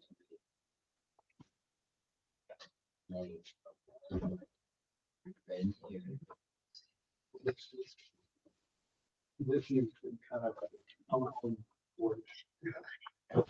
You hear from me? Mm-hmm. You hear from me? You might be stuck. Yeah. Well, that would be good. Yeah. If that's the case. He doesn't complain. I just wish it was a longer. They do dialysis every 3 days. Well, there's some places that only allow 30 days, which is worthless. Yeah. So. Now, Think about it. so weak. A lifelong addiction, yes. Yeah. That's a lot. I think he's got a lot of things to work through. If he's staying clean right now, Do it again. that's a big, a bigger length of Yeah. time. Well, I know he was supposed to see a doctor and get some oxygen. Oh, good. Yeah. Yeah, take a look at. Yeah, if he could start that earlier. Yeah, he was. Yeah.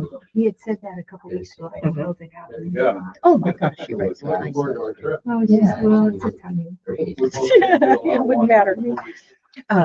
But we'll see. Mhm. I'm just, but the other night when I did something. I see. I've been I call it back again. He actually said, thank you for your prayer. Mhm. He never said that, ever. It was always, don't pray. Mhm. What do they do? What do your prayers do? Mhm. Those kind of things, Thank you. And then last time he said, I appreciate you. Mhm. I appreciate you. Or he said something, I'm going to pray that everything goes well for you. And he said, I appreciate that.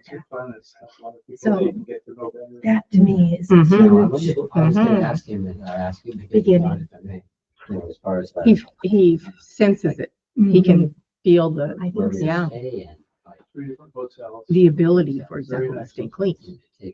Yeah. Big suitcase. Wow. I'm very good, sure. Uh, What we bring. Can You're you gonna tell us print what to out bring an along itinerary? at some point. Yeah. Yeah, I can do that. I need I can print it and I can print it. Okay. go with On my you for the, computer at work? Okay, I would love to have one. Yeah. I haven't even read through all of it. I read through 6 days, took notes, and then thought, Yeah. I do, yeah. Well, That's one of the reasons why I wanted to Mhm. change. I thought, well, I can't absorb Mhm, that. yeah.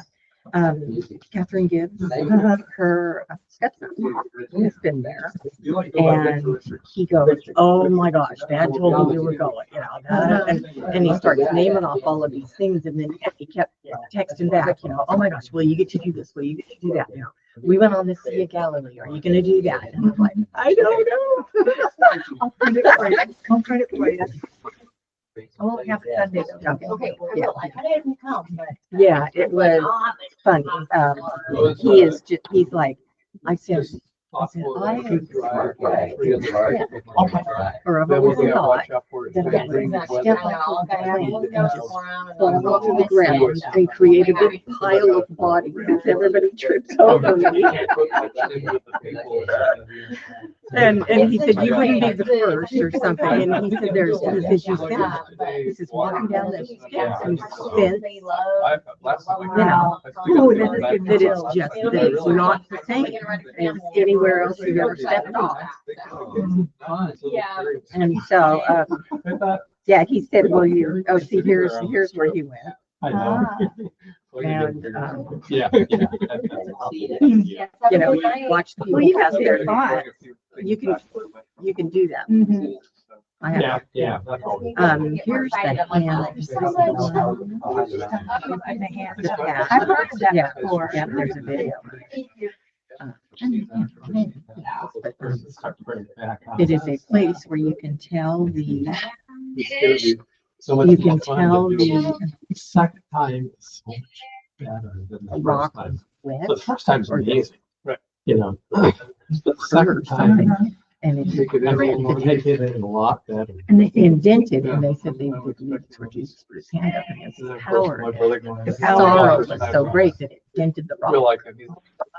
This is it during the night. This is the Via Dolorosa. And that's where he walked on the cross. Mhm. I think it's interesting that this one row of stone is different. I don't know what that means, but Yeah. So I've heard a lot about the Kidron Valley. but see, this Where is does at that- night, and so all of these are shot. Yeah. And So those would have been open. And you would be They're- careful when you walk in, walk out.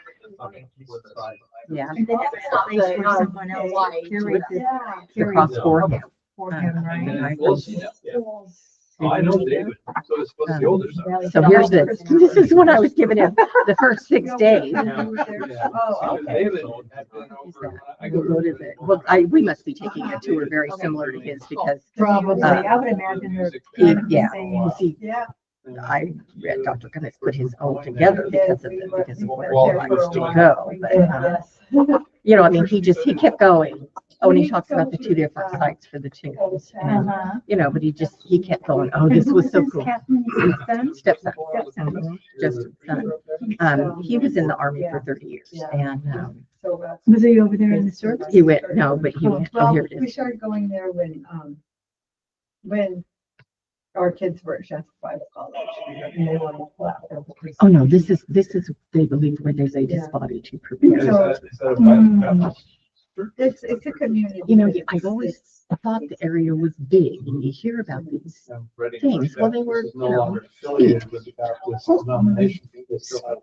Where the women, the ladies' body to. After he came down, wasn't he on a cross out in the field somewhere or something? Oh, okay, yes, I've met.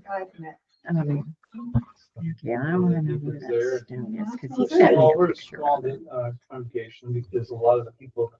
I mean, he just kept going. Really? Oh, here. The nature of churches. We enjoyed our time there a lot. Just absolutely loved God. Okay, here it is during the day. So there's the shop. Mhm.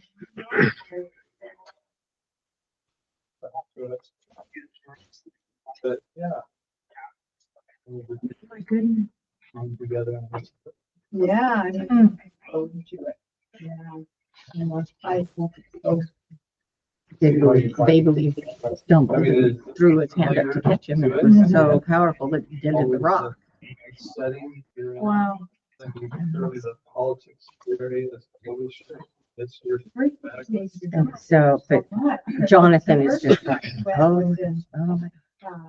When you texted that you were going, I was sitting at work, and just Phil and I were there, and I screamed. And he was, are you okay? Well, it was like I had to call and see if there was room. Then I had to call Signature Farm. Well, you can't call it yet. Yeah. And then the next day I went to the post office to say how long our passport's taking to come back. And she goes, it'll be back in 2 weeks. Wow, that's good. Because Gary and Diana just waited 9 weeks for theirs. Right. And longer than 2 for mine. well, and when Every time I go, when I turned it in a couple of days after that and paid for it, I said, now should I pay to have this expedited? And she said, no. And I just looked at her and she goes, the first few times. and even with Christmas, Even with Christmas. yeah. They got it on December 23rd. It was on its way back to me the 30th. Wow. So she was right. She's been there before and she just kept going. She's the lady. Did you ever go in there, the post office on Treasure? She's the one that looks like the hippie Muppet. Oh, she's the nice one. The long straight hair. She's the nice cracks me one. up. Yeah, Yeah. and she always says, "We'll be right with you." Yeah, yeah. Yeah, and she's very polite. Well, she's the one that does the passport. If no one is in the office, and yeah, but she was like, oh, God, I did this. You'll get to do this. And when we went to St. Thomas, no, St. Thomas, somewhere over the Caribbean, there's a Puerto Rico. There's Morro Fort. It's up on the places that we go. 500 feet off of the ocean. And it was all All right, we're going to get started in about a half a minute. And the steps. Just about a half a minute, we'll get started again. In the middle, the steps dip. Mhm. And when we were there, I thought that's what it will be like in Israel. 1,000 years of people putting that somebody's foot in this exact same spot, you know. Yeah. We'll talk more. Okay. So.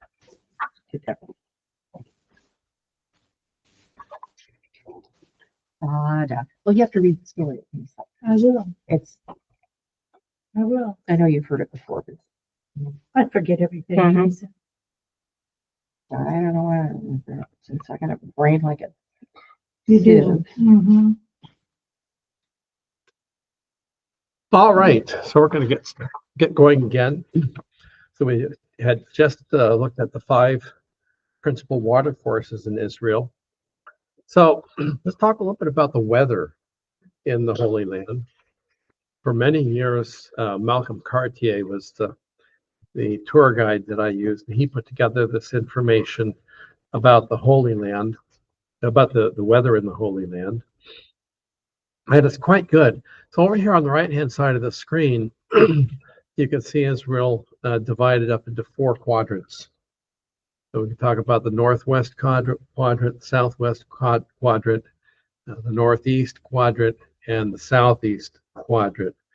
Your weather basically comes in off of the Mediterranean from the northwest. So you've got this little rain cloud up here on the northwest. So it's going to come into Israel from that direction mostly.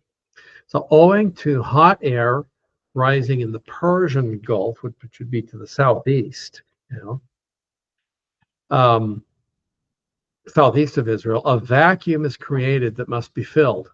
This affects the Holy Land by sucking in rain clouds from Europe located to northwest, which drops rain primarily over the north and west of Israel, with a narrow line of rain to the east of the Rift Valley in the Transjordan Plateau where the clouds regroup before finally breaking into the arid Great Arabian Desert. That's your basic weather movement from northwest to southeast across that Rift Valley. Although this diagram is not absolute, and there are local conditions, the land can almost clinically be divided into 4 main rain regions by 2 lines drawn from the north-northeast to south-southwest along the backbone of mountains parallel to the coastline, and a line east to west where the vertical and horizontal lines intersect through Jerusalem. So right where these 2 lines meet, that's Jerusalem, right in the center of the country. And in the center, in the center with regards to the weather as well. So, northwest, twice affected by the European rain. That would be the wettest region along the coastline in the north. Northeast now, over here, European rain and Arabian desert is wet and dry. To the southwest, down here, southwest over here, you have the Sahara Desert, which is further down and to the left over in Africa. So the Sahara Desert mixing with European rain, giving you dry and wet. And then to the south and east over here, you have the Arabian Desert and the Sahara Desert together. That's dry, dry. So those are your kind of your 4 regions. The wettest up here to the northwest, the driest to the southeast, and the other 2 quadrants kind of halfway in between. So you're going to get lots and lots of water up in here. Right in this area is where you got that coastal plain and all that lovely agriculture growing. And you can see why now. Rainy periods. During November, you get the early rains, and February, the latter rains. So we'll be traveling there the last week of February. So we're at the very, very tail end of the rainy season. Most years that I've gone, we've picked up 1 or 2 little rain showers. We've had a few times where we've had a day or 2 of rain, maybe even a little heavy at times, but usually we don't get much rain because we're at the very tail end of this latter rain period. Okay, and so when we're moving into March is usually a lot drier. Many people take tours to Israel during the summer months. I've never gone during the summer. I've never cared to. Part of our tour is down by the Dead Sea. It can be blazingly hot down there in the summertime. Of course, coming from Reading, you say, well, what's the big deal, right? I see 77 there. Yeah. So here are your temperatures. Now, Tel Aviv and Jerusalem. Tel Aviv and Jerusalem both on this line here. So Jerusalem where the 2 lines cross, Tel Aviv right out here on the coastline. So this is middle, right in the middle. You've got to have places that are colder than Tel Aviv and Jerusalem. You can have places that are hotter than Tel Aviv and Jerusalem. But here are so we're February, March. So we're looking at 57, 63 for Tel Aviv, Jerusalem, around 52, 56, around in there for Fahrenheit temps. It can get warmer than that, get colder than that, but these are average temperatures from year to year. Is this about when you go every time? Mm-hmm. Yeah, this is when I've gone. I've been there in November, and November is a good time too. I like November, but I try to avoid the extremes of summer and winter, and so these 2 periods of time are really pretty good. One of the nice things about February, March is you get the spring wildflowers. And so the anemones are just really, really beautiful. We'll see lots of fields. Probably if we hit it just right, we'll see lots of beautiful fields of wildflowers, especially up in the north. Sometimes even in the south, the dry south, if they've had a recent rain, sometimes these flowers will just pop out of the ground where a week earlier it's just looked like dry desert. No. Okay, now time periods. And I mentioned in the first hour that Israel's such an ancient land that it's hard to grasp sometimes the passages of so many long periods of time. You know, here in America, if something is 200 years old, that's old. That's real old, right? But in Israel, something's 200 years old. That's modern times. Yesterday. Because, you know, we're going back to the patriarchs. So 2000 BC or earlier than the patriarchs. So it's good to keep in mind what are these different eras, different time eras. And we can talk about biblical eras. We can also talk about the archaeological eras and geographical eras, the different ways of thinking about times, different timelines that can be used. Most of us are most familiar with the Bible, so we can think about the antediluvian era. Okay, A-N-T-E, meaning before, and diluvian, talking about the deluge, the flood of Noah. So before the time of Noah's flood. That would be the antediluvian era, from creation to the flood, about 2300 BC. These numbers here are BC, by the way. That's what we would call the antediluvian era. Then we can come to the post-diluvian era, obviously after. So after the flood of Noah's day would take us from 2300 to approximately 2150. The next great era in biblical terms would be the time of the patriarchs, the patriarchal era. So Abraham, we're talking about 2150. Jacob, the patriarchs are Abraham, Isaac, and Jacob. Those three men are known as the patriarchs.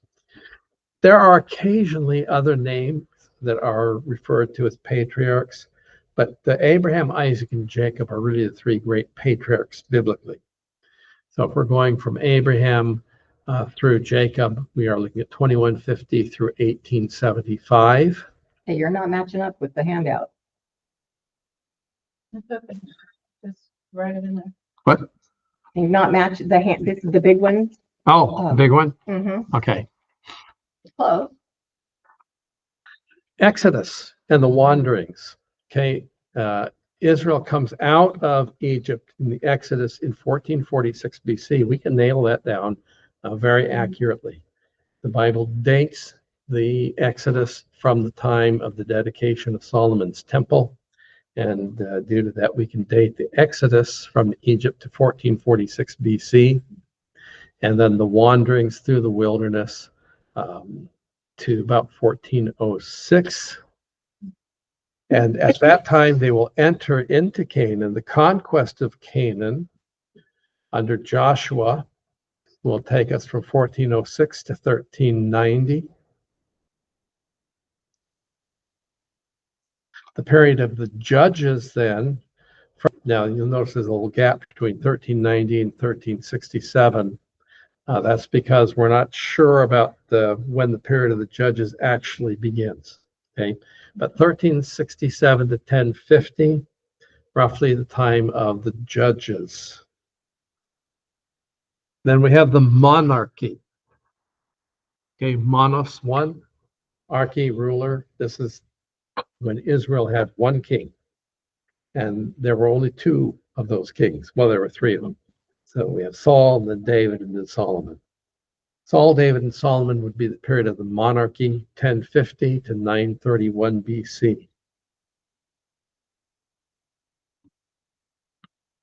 Diarchy, where you have two kings. So a king in the south over Judah, king in the north over Israel. From 931, when Rehoboam takes the kingship of Judah, and Jeroboam becomes king over Israel in the north, and then all the way up through till you get to the Babylonian captivity. So 931 to 586. And that 586 date can vary Because when it comes to the Babylonian captivity, Babylon took Israel captive in several waves. And so it's hard to nail down one exact date as the day when the Babylonian captivity began. So we're going to use 586 through 520. There's a 70-year Babylonian captivity. After their return, we have the post-exilic era. So Israel is no longer in exile. They've returned now to the land of Israel. And 520 to 400, we're still all BC here, post-exilic era. And then from 400 up until the New Testament era, we have a big gap. Notice we have no dates here. This is what's known as the 400 silent years, because we're speaking biblically.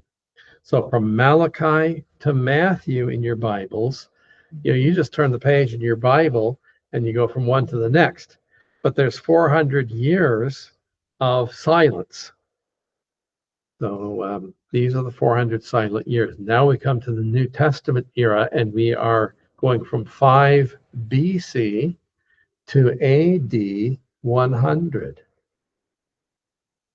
So now we're going to get into the ADs, Anno Domini, year of our Lord. So 5 BC to AD 100. This is roughly the time when the New Testament now is being written. So these are biblical eras that we can think of. This is just kind of handy ways of thinking about these periods of time. Now, biblically speaking, there have been 2 temples. Now, it's true that earlier at Shiloh, that's called a temple, but it wasn't a temple like these 2 temples. So the 2 temples we'll talk about are the temple that Solomon built. That's called the first temple.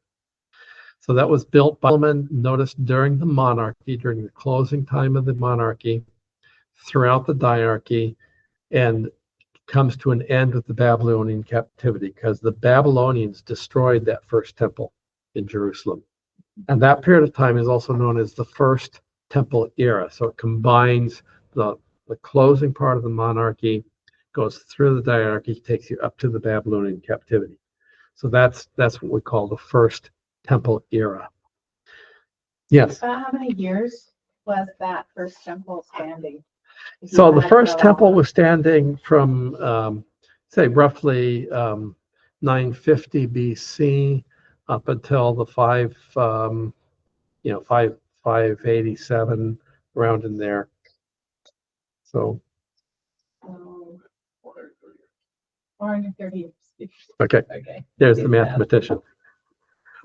And then we can think of a second temple era. When the Jews returned from Babylonian captivity, one of the first things they set themselves to do was to rebuild the temple.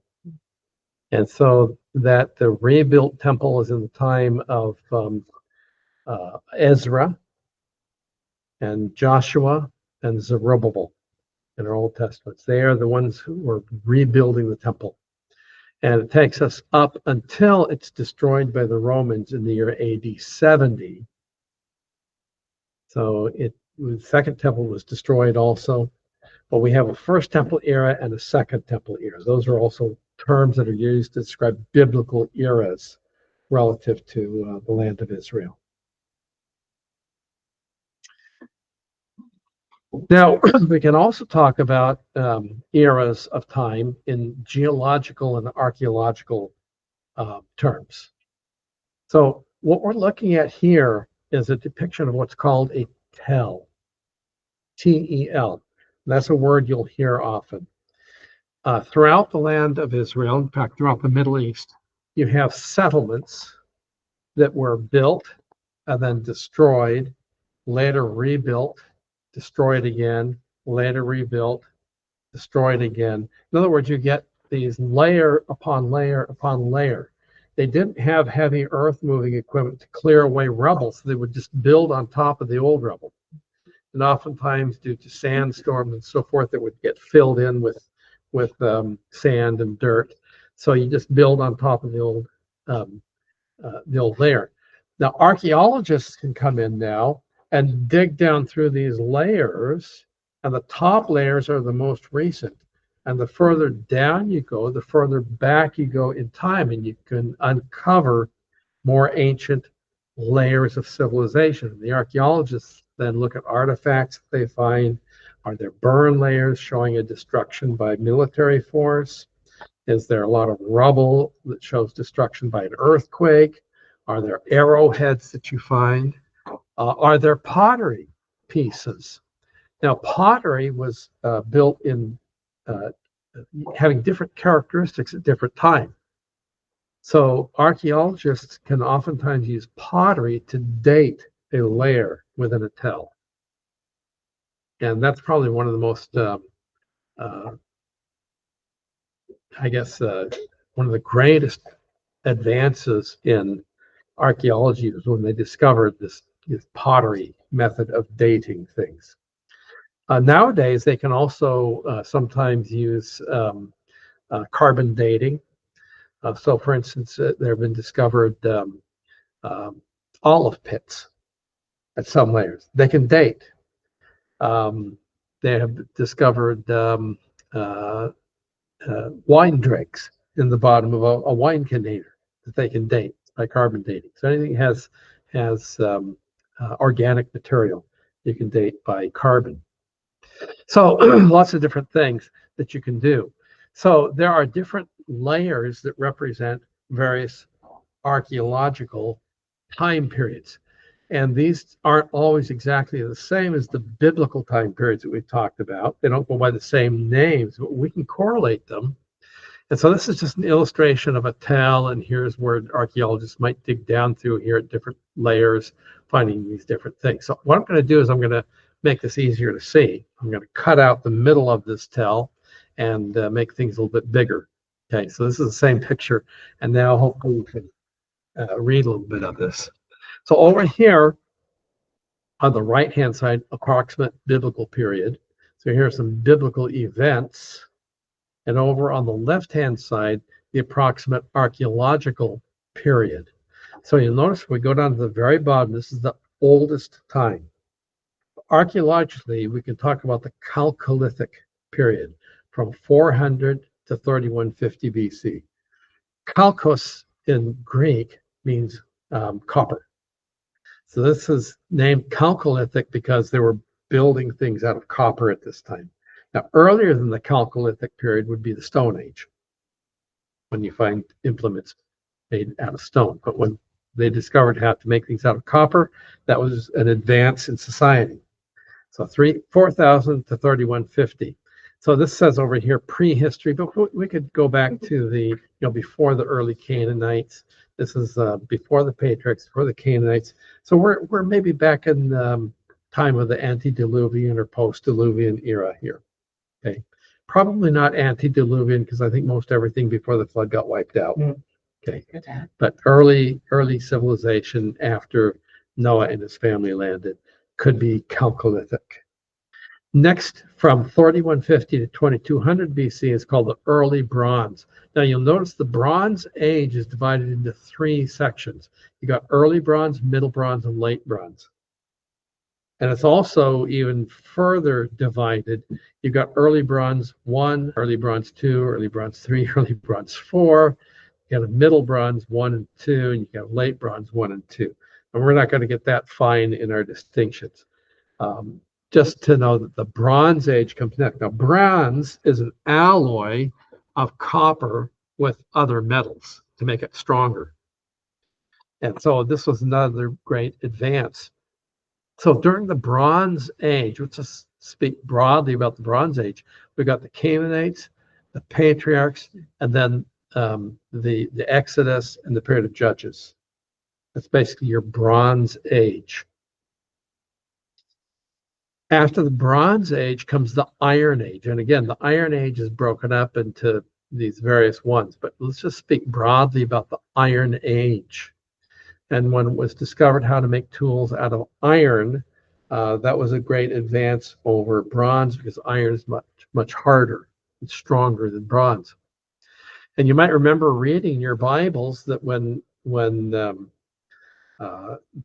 Saul and Jonathan were fighting against the Philistines, Israel had to go down to the Philistines to get iron implements, because the Philistines actually entered the Iron Age before the Israelites did.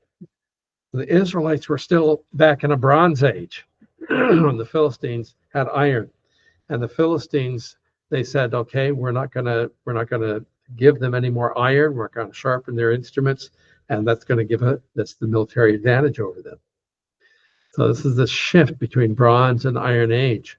But in the Iron Age, we're looking at late Judges, Samuel, and Saul. This is when the shift is starting to take place. Okay, the united monarchy is Iron Age. The divided monarchy, or the diarchy, is going to be Iron Age. Now, Judah, the kingdom of Judah in the south, is here and then firmly in the Iron Age. So David has iron. In Psalm 2, David gives a prophetic view of the messianic kingdom, and he says, "You'll break them in pieces with a rod of iron." That was like the latest technology in David's age, the rod of iron, and that was depicting what the Messiah will do to the enemies of Israel. We move on up then. After the Iron Age, we come to the Babylonian and the Persian era. So now we're in the exilic era, the Babylonian captivity, the Babylonians, the Persians. After that comes the Hellenistic. Okay, what does Hellenistic mean? These are the Greeks. Okay, so the Greeks. So you have Babylon, Persia, Greece, and then Rome. These four great empires that arose and controlled that area. So corresponding to each of these, you've got these kind of biblical periods over here on the right. So if we think about some of these people on our review sheet, Methuselah. Okay, during what geological, archaeological on this side, where would you find Methuselah? Huh? At very bottom, probably Chalcolithic. Okay. Now, if we talk about Abraham, the first of the patriarchs, where's he? Okay, he's Middle Bronze. Middle Bronze over here, corresponding with the patriarchs. Okay, maybe Early Bronze to Middle Bronze. He's kind of at the boundary between Early Bronze and Middle Bronze. Abraham's right around 2000. Okay, how about Moses? Where are we finding him? Okay, we got a late bronze. We got oppression in Egypt and the Exodus. So Moses is late bronze. What about Samson? Okay, well he's okay, yeah, he's the judges. So judges are here and here. So whether he's one of the earlier or late, we're late bronze or maybe early iron. Late bronze or early iron when we're talking about Samson. Probably late bronze. And then if we go to King David, we got the united monarchy. And what are we looking at? We're getting into the Iron Age here with David. So these are terms that you'll encounter as we go from place to place. You'll see references to Chalcolithic, Bronze Age, Iron Age, Babylonian, Persian, Hellenistic, and so forth. That's good to know what we're talking about, what biblical period is. Goliath's sword would be an iron sword. Yeah, so Goliath's sword would probably have been an iron sword. Very good. So heavy. He was Philistine. Yeah, so he had the military advantage both in size and also technologically. Yeah. Okay. So we had one of the questions, several of the questions, different Jews from different regions of the world. So here to start some names. You come across this phrase, Ashkenazi Jews. So Ashkenazi, originally this was a name given to Jews from a region in Germany, Ashkenaz.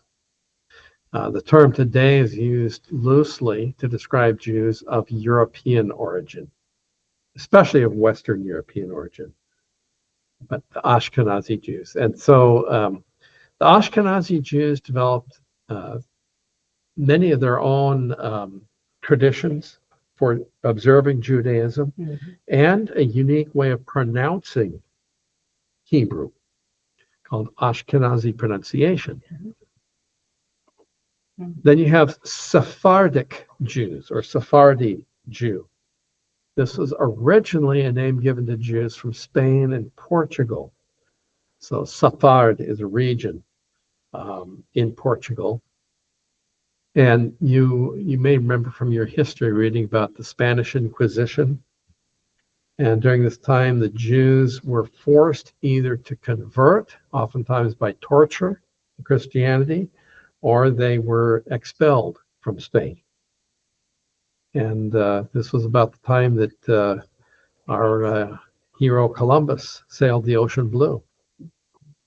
And so Ferdinand and Isabella, we're grateful for their financing Columbus's voyage. They were not very friendly to the Jewish people. They were leading this anti-Semitic persecution of Jews. So these Sephardic Jews from Sephard, they fled to the east, and they settled in places like Yemen and Persia and Iraq. So the term today is loosely used to describe most Jews of Asian, African, that is Eastern origin. So if you're thinking about, the other side of the pond, over across the Atlantic, you got Western Jews or Ashkenazi Jews, Eastern Jews or Sephardic Jews. It's just in a broad sense. And then the term Sabra is used to describe a native Israeli-born Jew. A Jew who was born in the land of Israel is called a Sabra Jew. And comes from the Hebrew word savar, which refers to a prickly cactus that grows in Israel.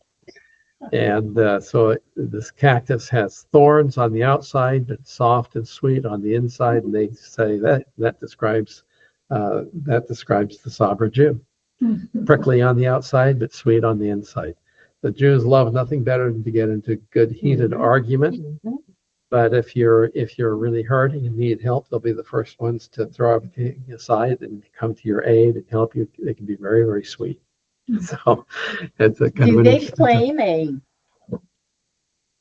priority, or I don't know if that's it's a special mark of pride, I think, to be a Sabra Jew. Okay. Yeah. And so the two main forms of pronunciation of Hebrew are Ashkenazi pronunciation and Sephardic pronunciation. And there's slight differences, not big differences, but slight differences in the way they pronounce Hebrew. And so when the modern state of Israel was formed, they wanted to bring Hebrew back as their official language, as a spoken language. For a long time, it had been only a liturgical language used in the synagogues. But now it was going to be spoken. So they had all these Jews from all over the world. You had Sephardic Jews, you had Ashkenazi Jews. How are we going to pronounce it? And the modern state of Israel has adopted the Sephardic pronunciation. So sometimes if you talk to a Jewish person from like an American synagogue, most of them will be using the Ashkenazi pronunciation. And so it'll sound a little bit different than the Hebrew that's pronounced in Israel.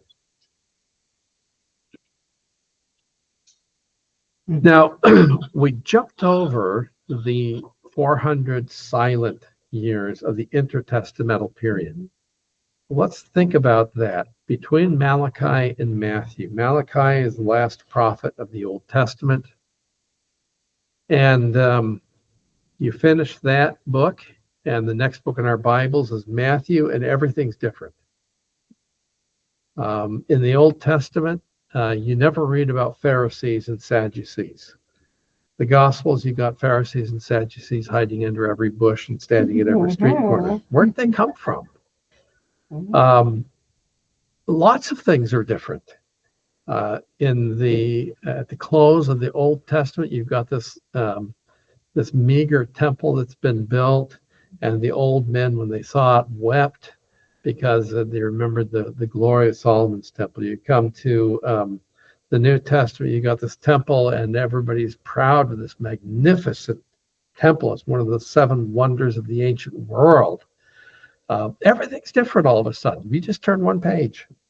And the thing is, you've got the passage of 400 years. So what's going on during the intertestamental period? Well, the Persians are ruling at the close of the Old Testament. And the Persian era goes from 522 to 332 BC. Now, this is actually the first Persian era. There's actually a second Persian era that will come up after the close of the New Testament. But we're talking about the intertestamental period. This is the intertestamental Persian period, 522 to 332. The Persians are defeated by the Greeks, Alexander the Great. And so the Greeks are going to rule from 332 to 167 BC. They'll have a vast empire. That empire will begin to fragment after Alexander's death. He has no children, and his empire gets divided between his 4 generals. And you have a long period of warfare fought between the Syrian Greeks and the Egyptian Greeks, the Seleucids and the Ptolemies. And this is going to impact the land of Israel deeply. And it's during this time when the Syrian ruler, a man named Antiochus, carries out some very horrendous acts against the Jews. He is strongly anti-Semitic. He raids the Jewish temple, the second temple, and desecrates it. And you have the rise of these people, the Maccabees. Mm-hmm. The Maccabees were Jewish priests who led a guerrilla warfare against the Seleucids. And they eventually regained control of Jerusalem and the temple. They were able to force the Greeks out of the land of Israel, which was amazing for these guerrilla warriors. And they rededicated the temple. And that dedication of the temple is celebrated every year. It's called Hanukkah, the Feast of Dedication. And the Feast of Dedication, or the Festival of Lights. But Hanukkah is from the Maccabees. Now, the Maccabees were so adored by the Jewish people because they had given them liberty from the Greeks that they exalted them to the position of kings. And these Maccabean kings are called the Hasmoneans. Now, of course, this is in violation of biblical law, because the kingship is always supposed to come from the descendants of David, the tribe of Judah. Priests are from the tribe of Levi. So there was a group of people that rose up in opposition to these Hasmoneans. And these people were known as Pharisees. The Pharisees were those who championed the Bible. They said, you can't be kings because you're not from the tribe of Judah. And they said, we must live by the Bible. And so at the beginning, the Pharisees are the heroes. They're the good guys. When we actually get to the Gospels, we find they're the main opponents of Jesus. Yeah.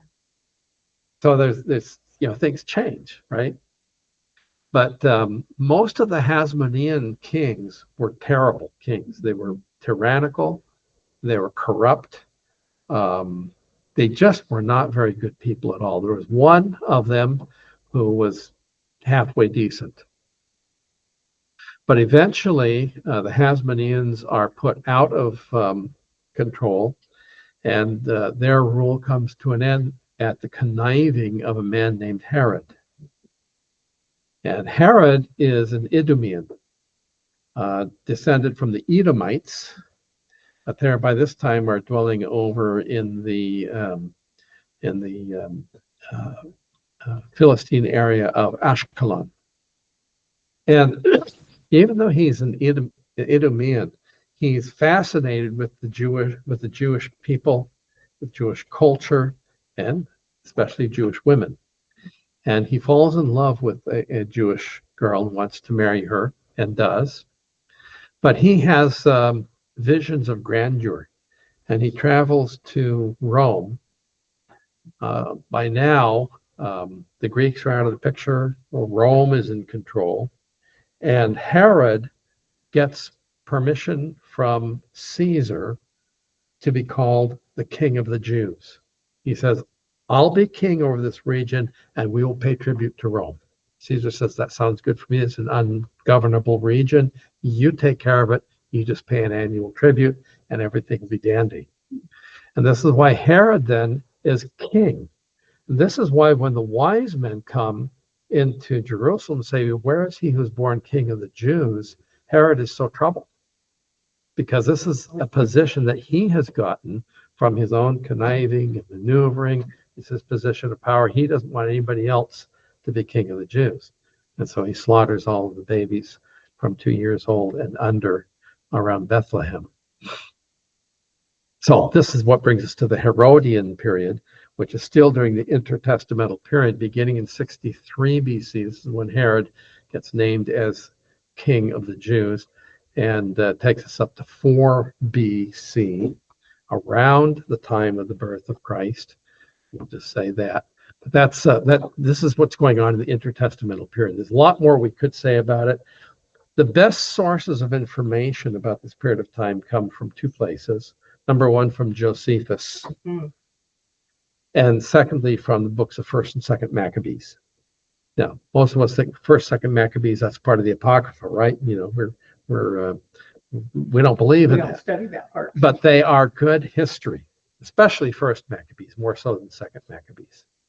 Not inspired, but still good history. Okay. Now we can also fill in some periods of time after the completion of the New Testament, because we're going to be in the land of Israel. We're going to be seeing things that come after the New Testament. History doesn't stop with the close of the New Testament. And after the New Testament gets finished, all kinds of changes take place in the land of Israel. And we'll see evidence of this all over the place. So what's going on here? Well, the Romans are in control until the year AD 324. This is known as the Roman period. The Roman period will take us up to 324. After that comes the Byzantine era. Now, Byzantine actually is still Roman, but it's Christian Rome. So in 324, you have Constantine, the emperor of Rome, and he becomes a Christian. Sort of. That's Christian in quote marks. Okay. But the Roman Empire now becomes Christian, and Christianity becomes the religion of the Roman Empire. And so it's known as the Byzantine Empire. Its focus of power will shift from Rome to Constantinople, but then there will be splits between those two. It gets a lot of complication politically and ecclesiastically. But the Byzantine Empire becomes a huge empire that lasts a long, long time. It's vast as it begins. Later on, when the Muslims come in, they will start to chip away at the size of the Byzantine Empire until its conclusion. Now, pre-Muslim Persian, this is another remember I mentioned the first Persian Empire, first Persian period is second Persian period. So the Persians come in and gain control of the land of Israel from 614 to 629. They are not Muslim yet. These are pre-Muslim Persians. So Islam is just beginning, but down in the Arabian Peninsula around this time. And you find evidence of the Persian era in many places in Israel at this time. Then a second Byzantine, as the Byzantines come in and reconquer the land. So now they are in control again from 629 to 638. And then you have the first Muslim period. So Islam is coming up now out of the Arabian Peninsula. And they're going to, the Muslims are going to have two movements. They're going to be moving north against the Byzantines. They're also going to be traveling west across North Africa. And they're basically moving around, trying to encircle the Mediterranean Sea. These are the two, I should go this way, the movement of the Muslims. And they actually conquer all of North Africa. Prior to this, North Africa had been a focal point of Christianity. You'd never know it to look at North Africa today. But many of the early Christian leaders after the close of the New Testament were North African. And but the Muslim period sees all of North Africa being taken over by these Arabs that are coming up out of Arabia. And then they're pushing through Israel up into Lebanon and threatening the gates of Constantinople eventually as they're pushing against the Byzantine Empire. The Muslim period can be subdivided into the Umayyads, 638 to 750. They're succeeded by the Abbasids, 750 to 877, followed by the Fatimids, 877 to 1071, and then the Seljuk Turks.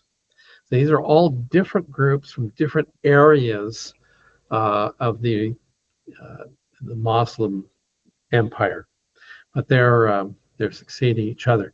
Just to say, poor little Israel, look at all these different people that have been in there. And today, you've got these people calling themselves the Palestinians, saying this is our ancient homeland.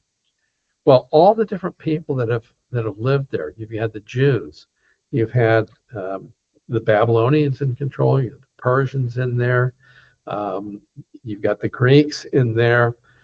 Jews were always in there during all this time, but all these other groups of people have been moving in and having influence. Then you've got these Arabian Muslims, and then you've got Egyptian Muslims, and then you've got Turkish Muslims, and they're all coming in and inhabiting this land. Then we come to the Crusaders. Now we have Europeans coming in, and Christians were trying to take pilgrimages to the Holy Land, and these Muslims were giving them all kinds of trouble. And so from Europe, they were saying, we need to allow these Christian pilgrims to travel in peace. So they started getting together armed groups to go with them to protect them. And this eventually grew into what we call crusades. So a series of movements out of Europe into the Holy Land to try to rescue the Holy Land from the grip of the Muslims. And there were two Crusader periods where the Crusaders from Europe actually had control of the Holy Land. A tour guide that I've used in the past, he was going to be our tour guide this time, but he had a conflict of schedules, but is actually Italian. And his forebears came during the Crusades and stayed there. And generation after generation after generation. He's a Christian, wonderful evangelical Christian, but he goes back to the Crusader period. And his family has lived there for generations. So who are the native people of this land? That's not as simple as a lot of people would like to make out. George? Yeah. So he traced his family line back 1,000 years? Mm-hmm. Yeah. Pretty amazing, huh? Yeah. We think that seems like a long time in America. But, in that part of the world, that's nothing. Mike's family is from Switzerland. Yeah. And they have the baptismal records back to 1100. Yeah. He can, he knows all his genealogy by name back to 1100. And it's in a book. Yeah. Amazing. Yeah. Yeah. Yeah. That's a very important part of the culture many of these ancient peoples. Especially if you're Catholic, and Oh, yeah. Italians would have been Catholic. Okay, sure. He's a Christian, biblical Christian now, but he probably for generations they were Catholic and they were baptized and they had baptismal records in the Catholic Church. Yeah. You get back before the Protestant Reformation, everybody was Catholic. All Christians were Catholic. Yeah. So we had the Crusader period, first Crusader period, 1099 to 1187. Then they get overthrown again by the Muslims. You get the Muslims in again. 1187 to 1917. Wow, now we're getting up into modern times. 1917, we're talking about what? World War I. So the Ottoman Empire was allied with Germany during World War I. And when World War I was over, what was previously the Ottoman Empire got carved up into various groups. And this is where many of those kingdoms today come from. So Jordan was formed at that time. Lebanon was formed at that time. Syria was formed at that time. Iraq was formed at that time. These countries that we know of today are fairly modern origin. Okay, so the second Muslim period, going back to 1187, we have the Ayyubids, 1187 to 1250, the Mamluks from 1250 to 1514, and then the Ottoman Turks. The Ottoman Turks, 1514 to 1917. This is the Ottoman Empire.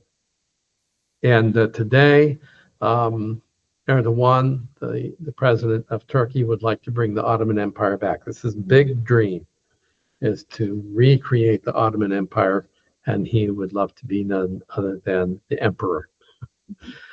Okay. At the close of World War I, the League of Nations gives a mandate to the British over what was then known as Palestine. And much of the rest of that area was given to the French. The French and the British were the two main parties that were given a mandate to determine what's going to happen to the former Ottoman Empire. Okay. And so 1917 up to 1948. And so the British are still in control of the land of Israel in 1947. And in the meantime, now we've had another World War II. The League of Nations is passing out of existence. It's replaced with the United Nations. And the British and the French have carved up much of that former Ottoman Empire into these nations. But what about Palestine? Well, the Brits had sat on their hands and hadn't done anything about it. You had nothing but conflict and problems between the Jews and the Arabs living there, and the British just didn't really want to do anything about it. But they did have an official statement that was made by a man named Balfour, Lord Balfour, who had written the official British position that the Jews should be given a homeland in Palestine. So that was their official position, but they never acted on it. And so in 1947, the issue was brought to the United Nations. And the United Nations says, okay, this is what we're going to do. We're going to take Palestine now. Part of it's been given to this country of Jordan. What's left of it is Cisjordan on the near side of the Jordan River. So how do we deal with this problem that we've got now? They said, let's divide it up. We'll give part of it to the Arabs and another part of it to the Jews. And that was the partition plan of 1947. The Jews said, great, we'll take it. The Arabs said, no way. And they immediately went to war against the Jews. The Jews were a bunch of stragglers out of the Holocaust that had come back. They didn't have anything to their name. Everybody, all the Arabs thought, we'll just push these Jews into the Mediterranean and then we'll have the whole thing. But God did a miracle. And against all human odds, the Jews won the War of 1948. And they even gained more territory than the United Nations said they would give to them. So that's been the struggle all along now. Who has the right to that land? But the British mandate lasted till 1948, and then in 1948, you have the creation of the modern state of Israel. Okay. I was going to print these out for the sake of our students, Dominic and Laura, in, let's see, here, in Populi, you'll see, I'll have to log in again.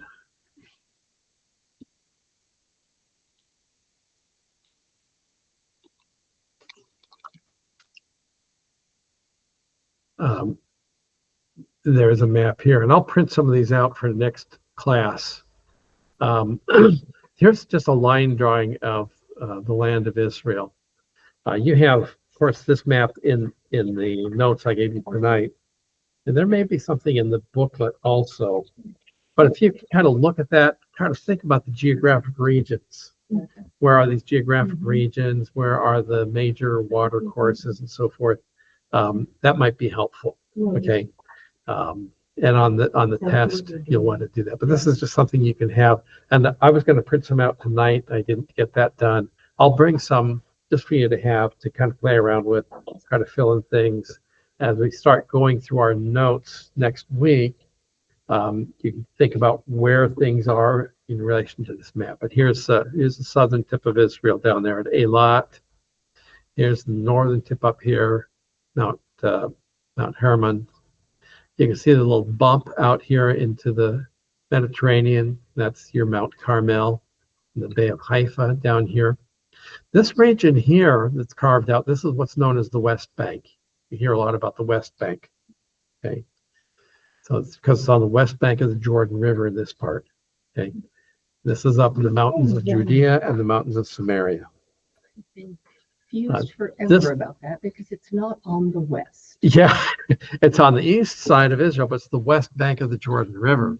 That has never made sense to me. Okay. Yeah, that makes sense now? Yeah, thanks, yeah. Yeah, okay, all right. And then this little section marked out here, this is the Gaza Strip. Wow. So, as tiny as Israel is, look how tiny the Gaza Strip is. Okay, so how many of you have had family or friends say it's too dangerous to go to Israel, right? Everybody's heard that from somebody. Too dangerous to go to Israel. This is where the conflict is, down in this corner. That's where the fighting's taking place. Okay, there's some going on over the northern border in southern Lebanon, but you got the rest of the country. And, you know, people saying, well, it's unsafe to travel to Israel because there's fighting going on there. That would be like somebody saying, oh, it's unsafe to visit Reading because there are riots in Los Angeles. Yeah. You know, it's an absurd argument, but it's because of the way the news media operates. And the news media just has to sensationalize everything. And people think that if you go to Israel, there's a terrorist under every bush and on every street corner. And that's just the image that people have gotten from watching television news, and it's just not that way. The many times I've been to Israel, I have never felt unsafe or in danger. Probably the most dangerous would be from maybe pickpockets on a busy street. You know, you do have to be careful when you're in some of the big cities like Jerusalem. But we've never felt in danger. So, have you been in Jerusalem before during Purim? Because we're going to. Yes, I've been in Jerusalem during Purim. It's wonderful.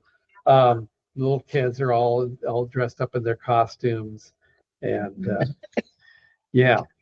But you know, because they're on their calendar system, which doesn't match up with ours.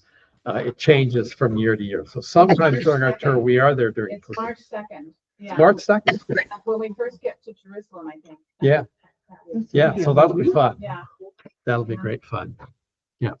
Okay. Any other questions or comments that you have? Back here to my. I've gotten short glimpse of the itinerary. Yes. But we're going to be basically on both ends. Where is Okay, so itinerary-wise, we're going to start at the Dead Sea. Okay. Most tours start out like in Tel Aviv, and then maybe go from there up into Galilee or maybe to Jerusalem. And I've done tours like that. But what I wanted to do, this is my method for thinking this way, is I wanted to duplicate Israel's experience. So I want to start out with the desert experience. When Israel comes into the land, they come out of Egypt, they across the desert, and they enter down there close to the Dead Sea. So I like to start out with that desert experience. So we're gonna go right from the airport. We're gonna get on a bus and we're gonna go down to the Dead Sea. That's our first hotel, and it's a very nice hotel. And we'll get that chance to. Somebody asked if we could float in the Dead Sea. We'll get that chance to do it. And when we're down there by the Dead Sea, some of the places that we will see will include Masada and Gedi, Qumran, the Dead Sea itself. We may from there visit Arad. Arad was the first city that the Israelites conquered as they were coming out of Egypt, and it was actually before Moses died. They actually conquered Arad. Arad came out and confronted them in the desert. Israel conquered them, and then the rest of it happened after they crossed over the Jordan with Joshua. But that whole area, I like to get that desert. And then we move from there. We're going to go up the Jordan Rift Valley, and we'll go north up into Galilee, and you'll see the difference. Galilee is up in the north where it's lush and green and pretty, as beautiful as anything you can see here in California. And we'll make Sea of Galilee our kind of base of operations, and we'll be there on the Sea of Galilee in a hotel for several nights. We'll go out and explore different areas in the north. From there, then we'll move down the coast, and as we go out to the coast, we'll get to see places like Nazareth. Not too far from Nazareth, there's Cana. Remember Cana of Galilee, where Jesus went to the wedding and changed the water into wine. Nazareth, Megiddo, Valley of Armageddon, down the coastline, down to Tel Aviv, and then up to Jerusalem. And so the next place we'll stay is in Jerusalem. We'll stay there for several nights at a hotel. And we'll get to go all in and around Jerusalem. There's so much to see around Jerusalem. But we'll also go south from Jerusalem to see Bethlehem. And even further south from there, we'll take one day actually to go all the way south down to Beersheba from Jerusalem. That's a long drive, but you'll get to see a lot of that Shephelah area. We'll get to see the Valley of Elah, where David killed Goliath. And from there south down to Beersheba, where the patriarchs lived. We may, I won't promise, but we may get to stop at Hebron and see the cave of the patriarchs. Hopefully we can do that. But it's a politically sensitive area, so sometimes we can, sometimes we can't. And we'll just have to wait and see. But yeah, that's kind of a rough idea of the itinerary. And having been through a little bit of the geography tonight, maybe that makes sense. Okay. Any other questions? I have a couple of questions. Okay. Yes, go ahead. First of all, could we possibly get a copy of those Hebrew words? Yes. Yeah. I'll send you. I'll send an email with that as a document attachment. Okay. And when we get to the Dead Sea, going down there, is there going to be like air pressure, or are we going to get plugged up and stuff? Or yeah. You will definitely feel that. Yeah. Okay. And one other question. You talked about how the Pharisees began. You didn't mention the Sadducees, and are you going to get into that or the Essenes? Let me mention the Sadducees right now. The Sadducees was what became of the Hasmoneans once they lost political power. So they were the priestly people. They had been priest kings. They lost their political power, but they still had a tremendous amount of influence. And this is why you've got the Sadducees and the Pharisees still at each other. They were constantly at each other throughout the latter part of the intertestamental period. Some of the Hasmonean kings crucified hundreds and hundreds of Pharisees. It's just very, very grim tale. But yeah, the Hasmonean rulers became the Sadducees. The Essenes were another sect of Jews that lived down by the Dead Sea. Well, they had settlements elsewhere too, but they were the ones that lived down by the Dead Sea, and most scholars think produced the Dead Sea Scrolls.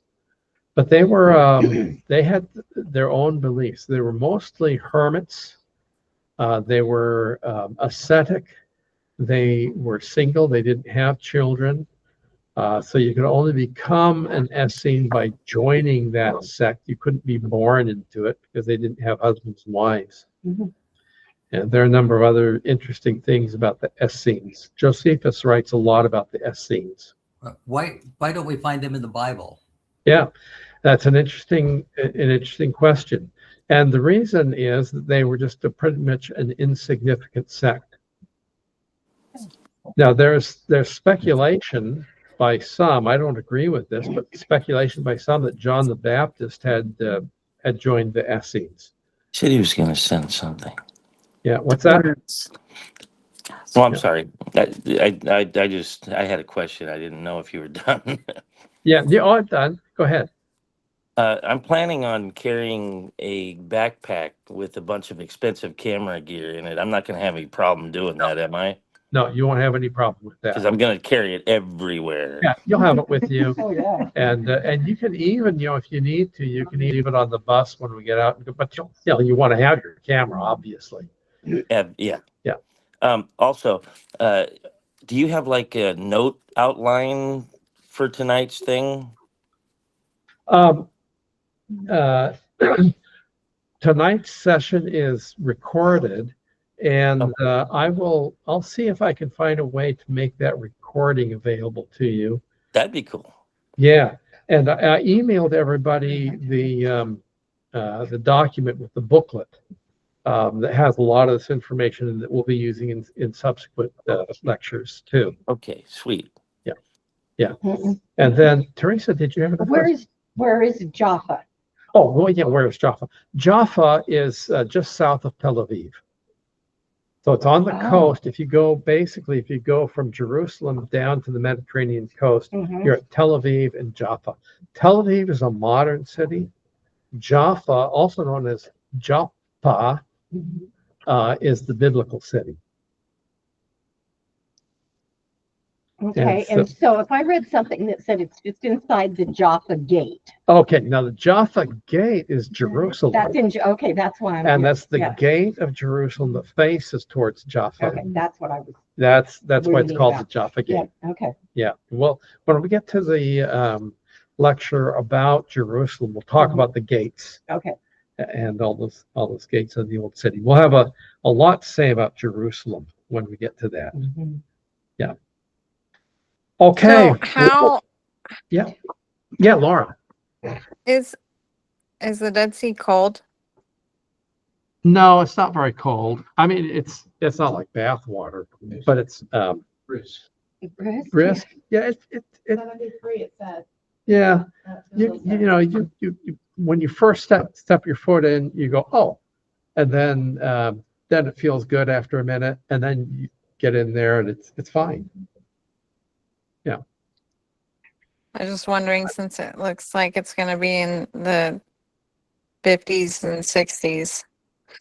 Down by the Dead Sea, it'll be a lot warmer, much warmer by the Dead Sea than Jerusalem. Huge difference. Yeah. Yeah. All right, folks. Well, I will tell you, Laila Tov. This is good night in Hebrew. Laila Tov. And we'll see you next week. Yep. So it's lie, L-I-E. It's like lie. Oh, right here. Thank you. You're welcome.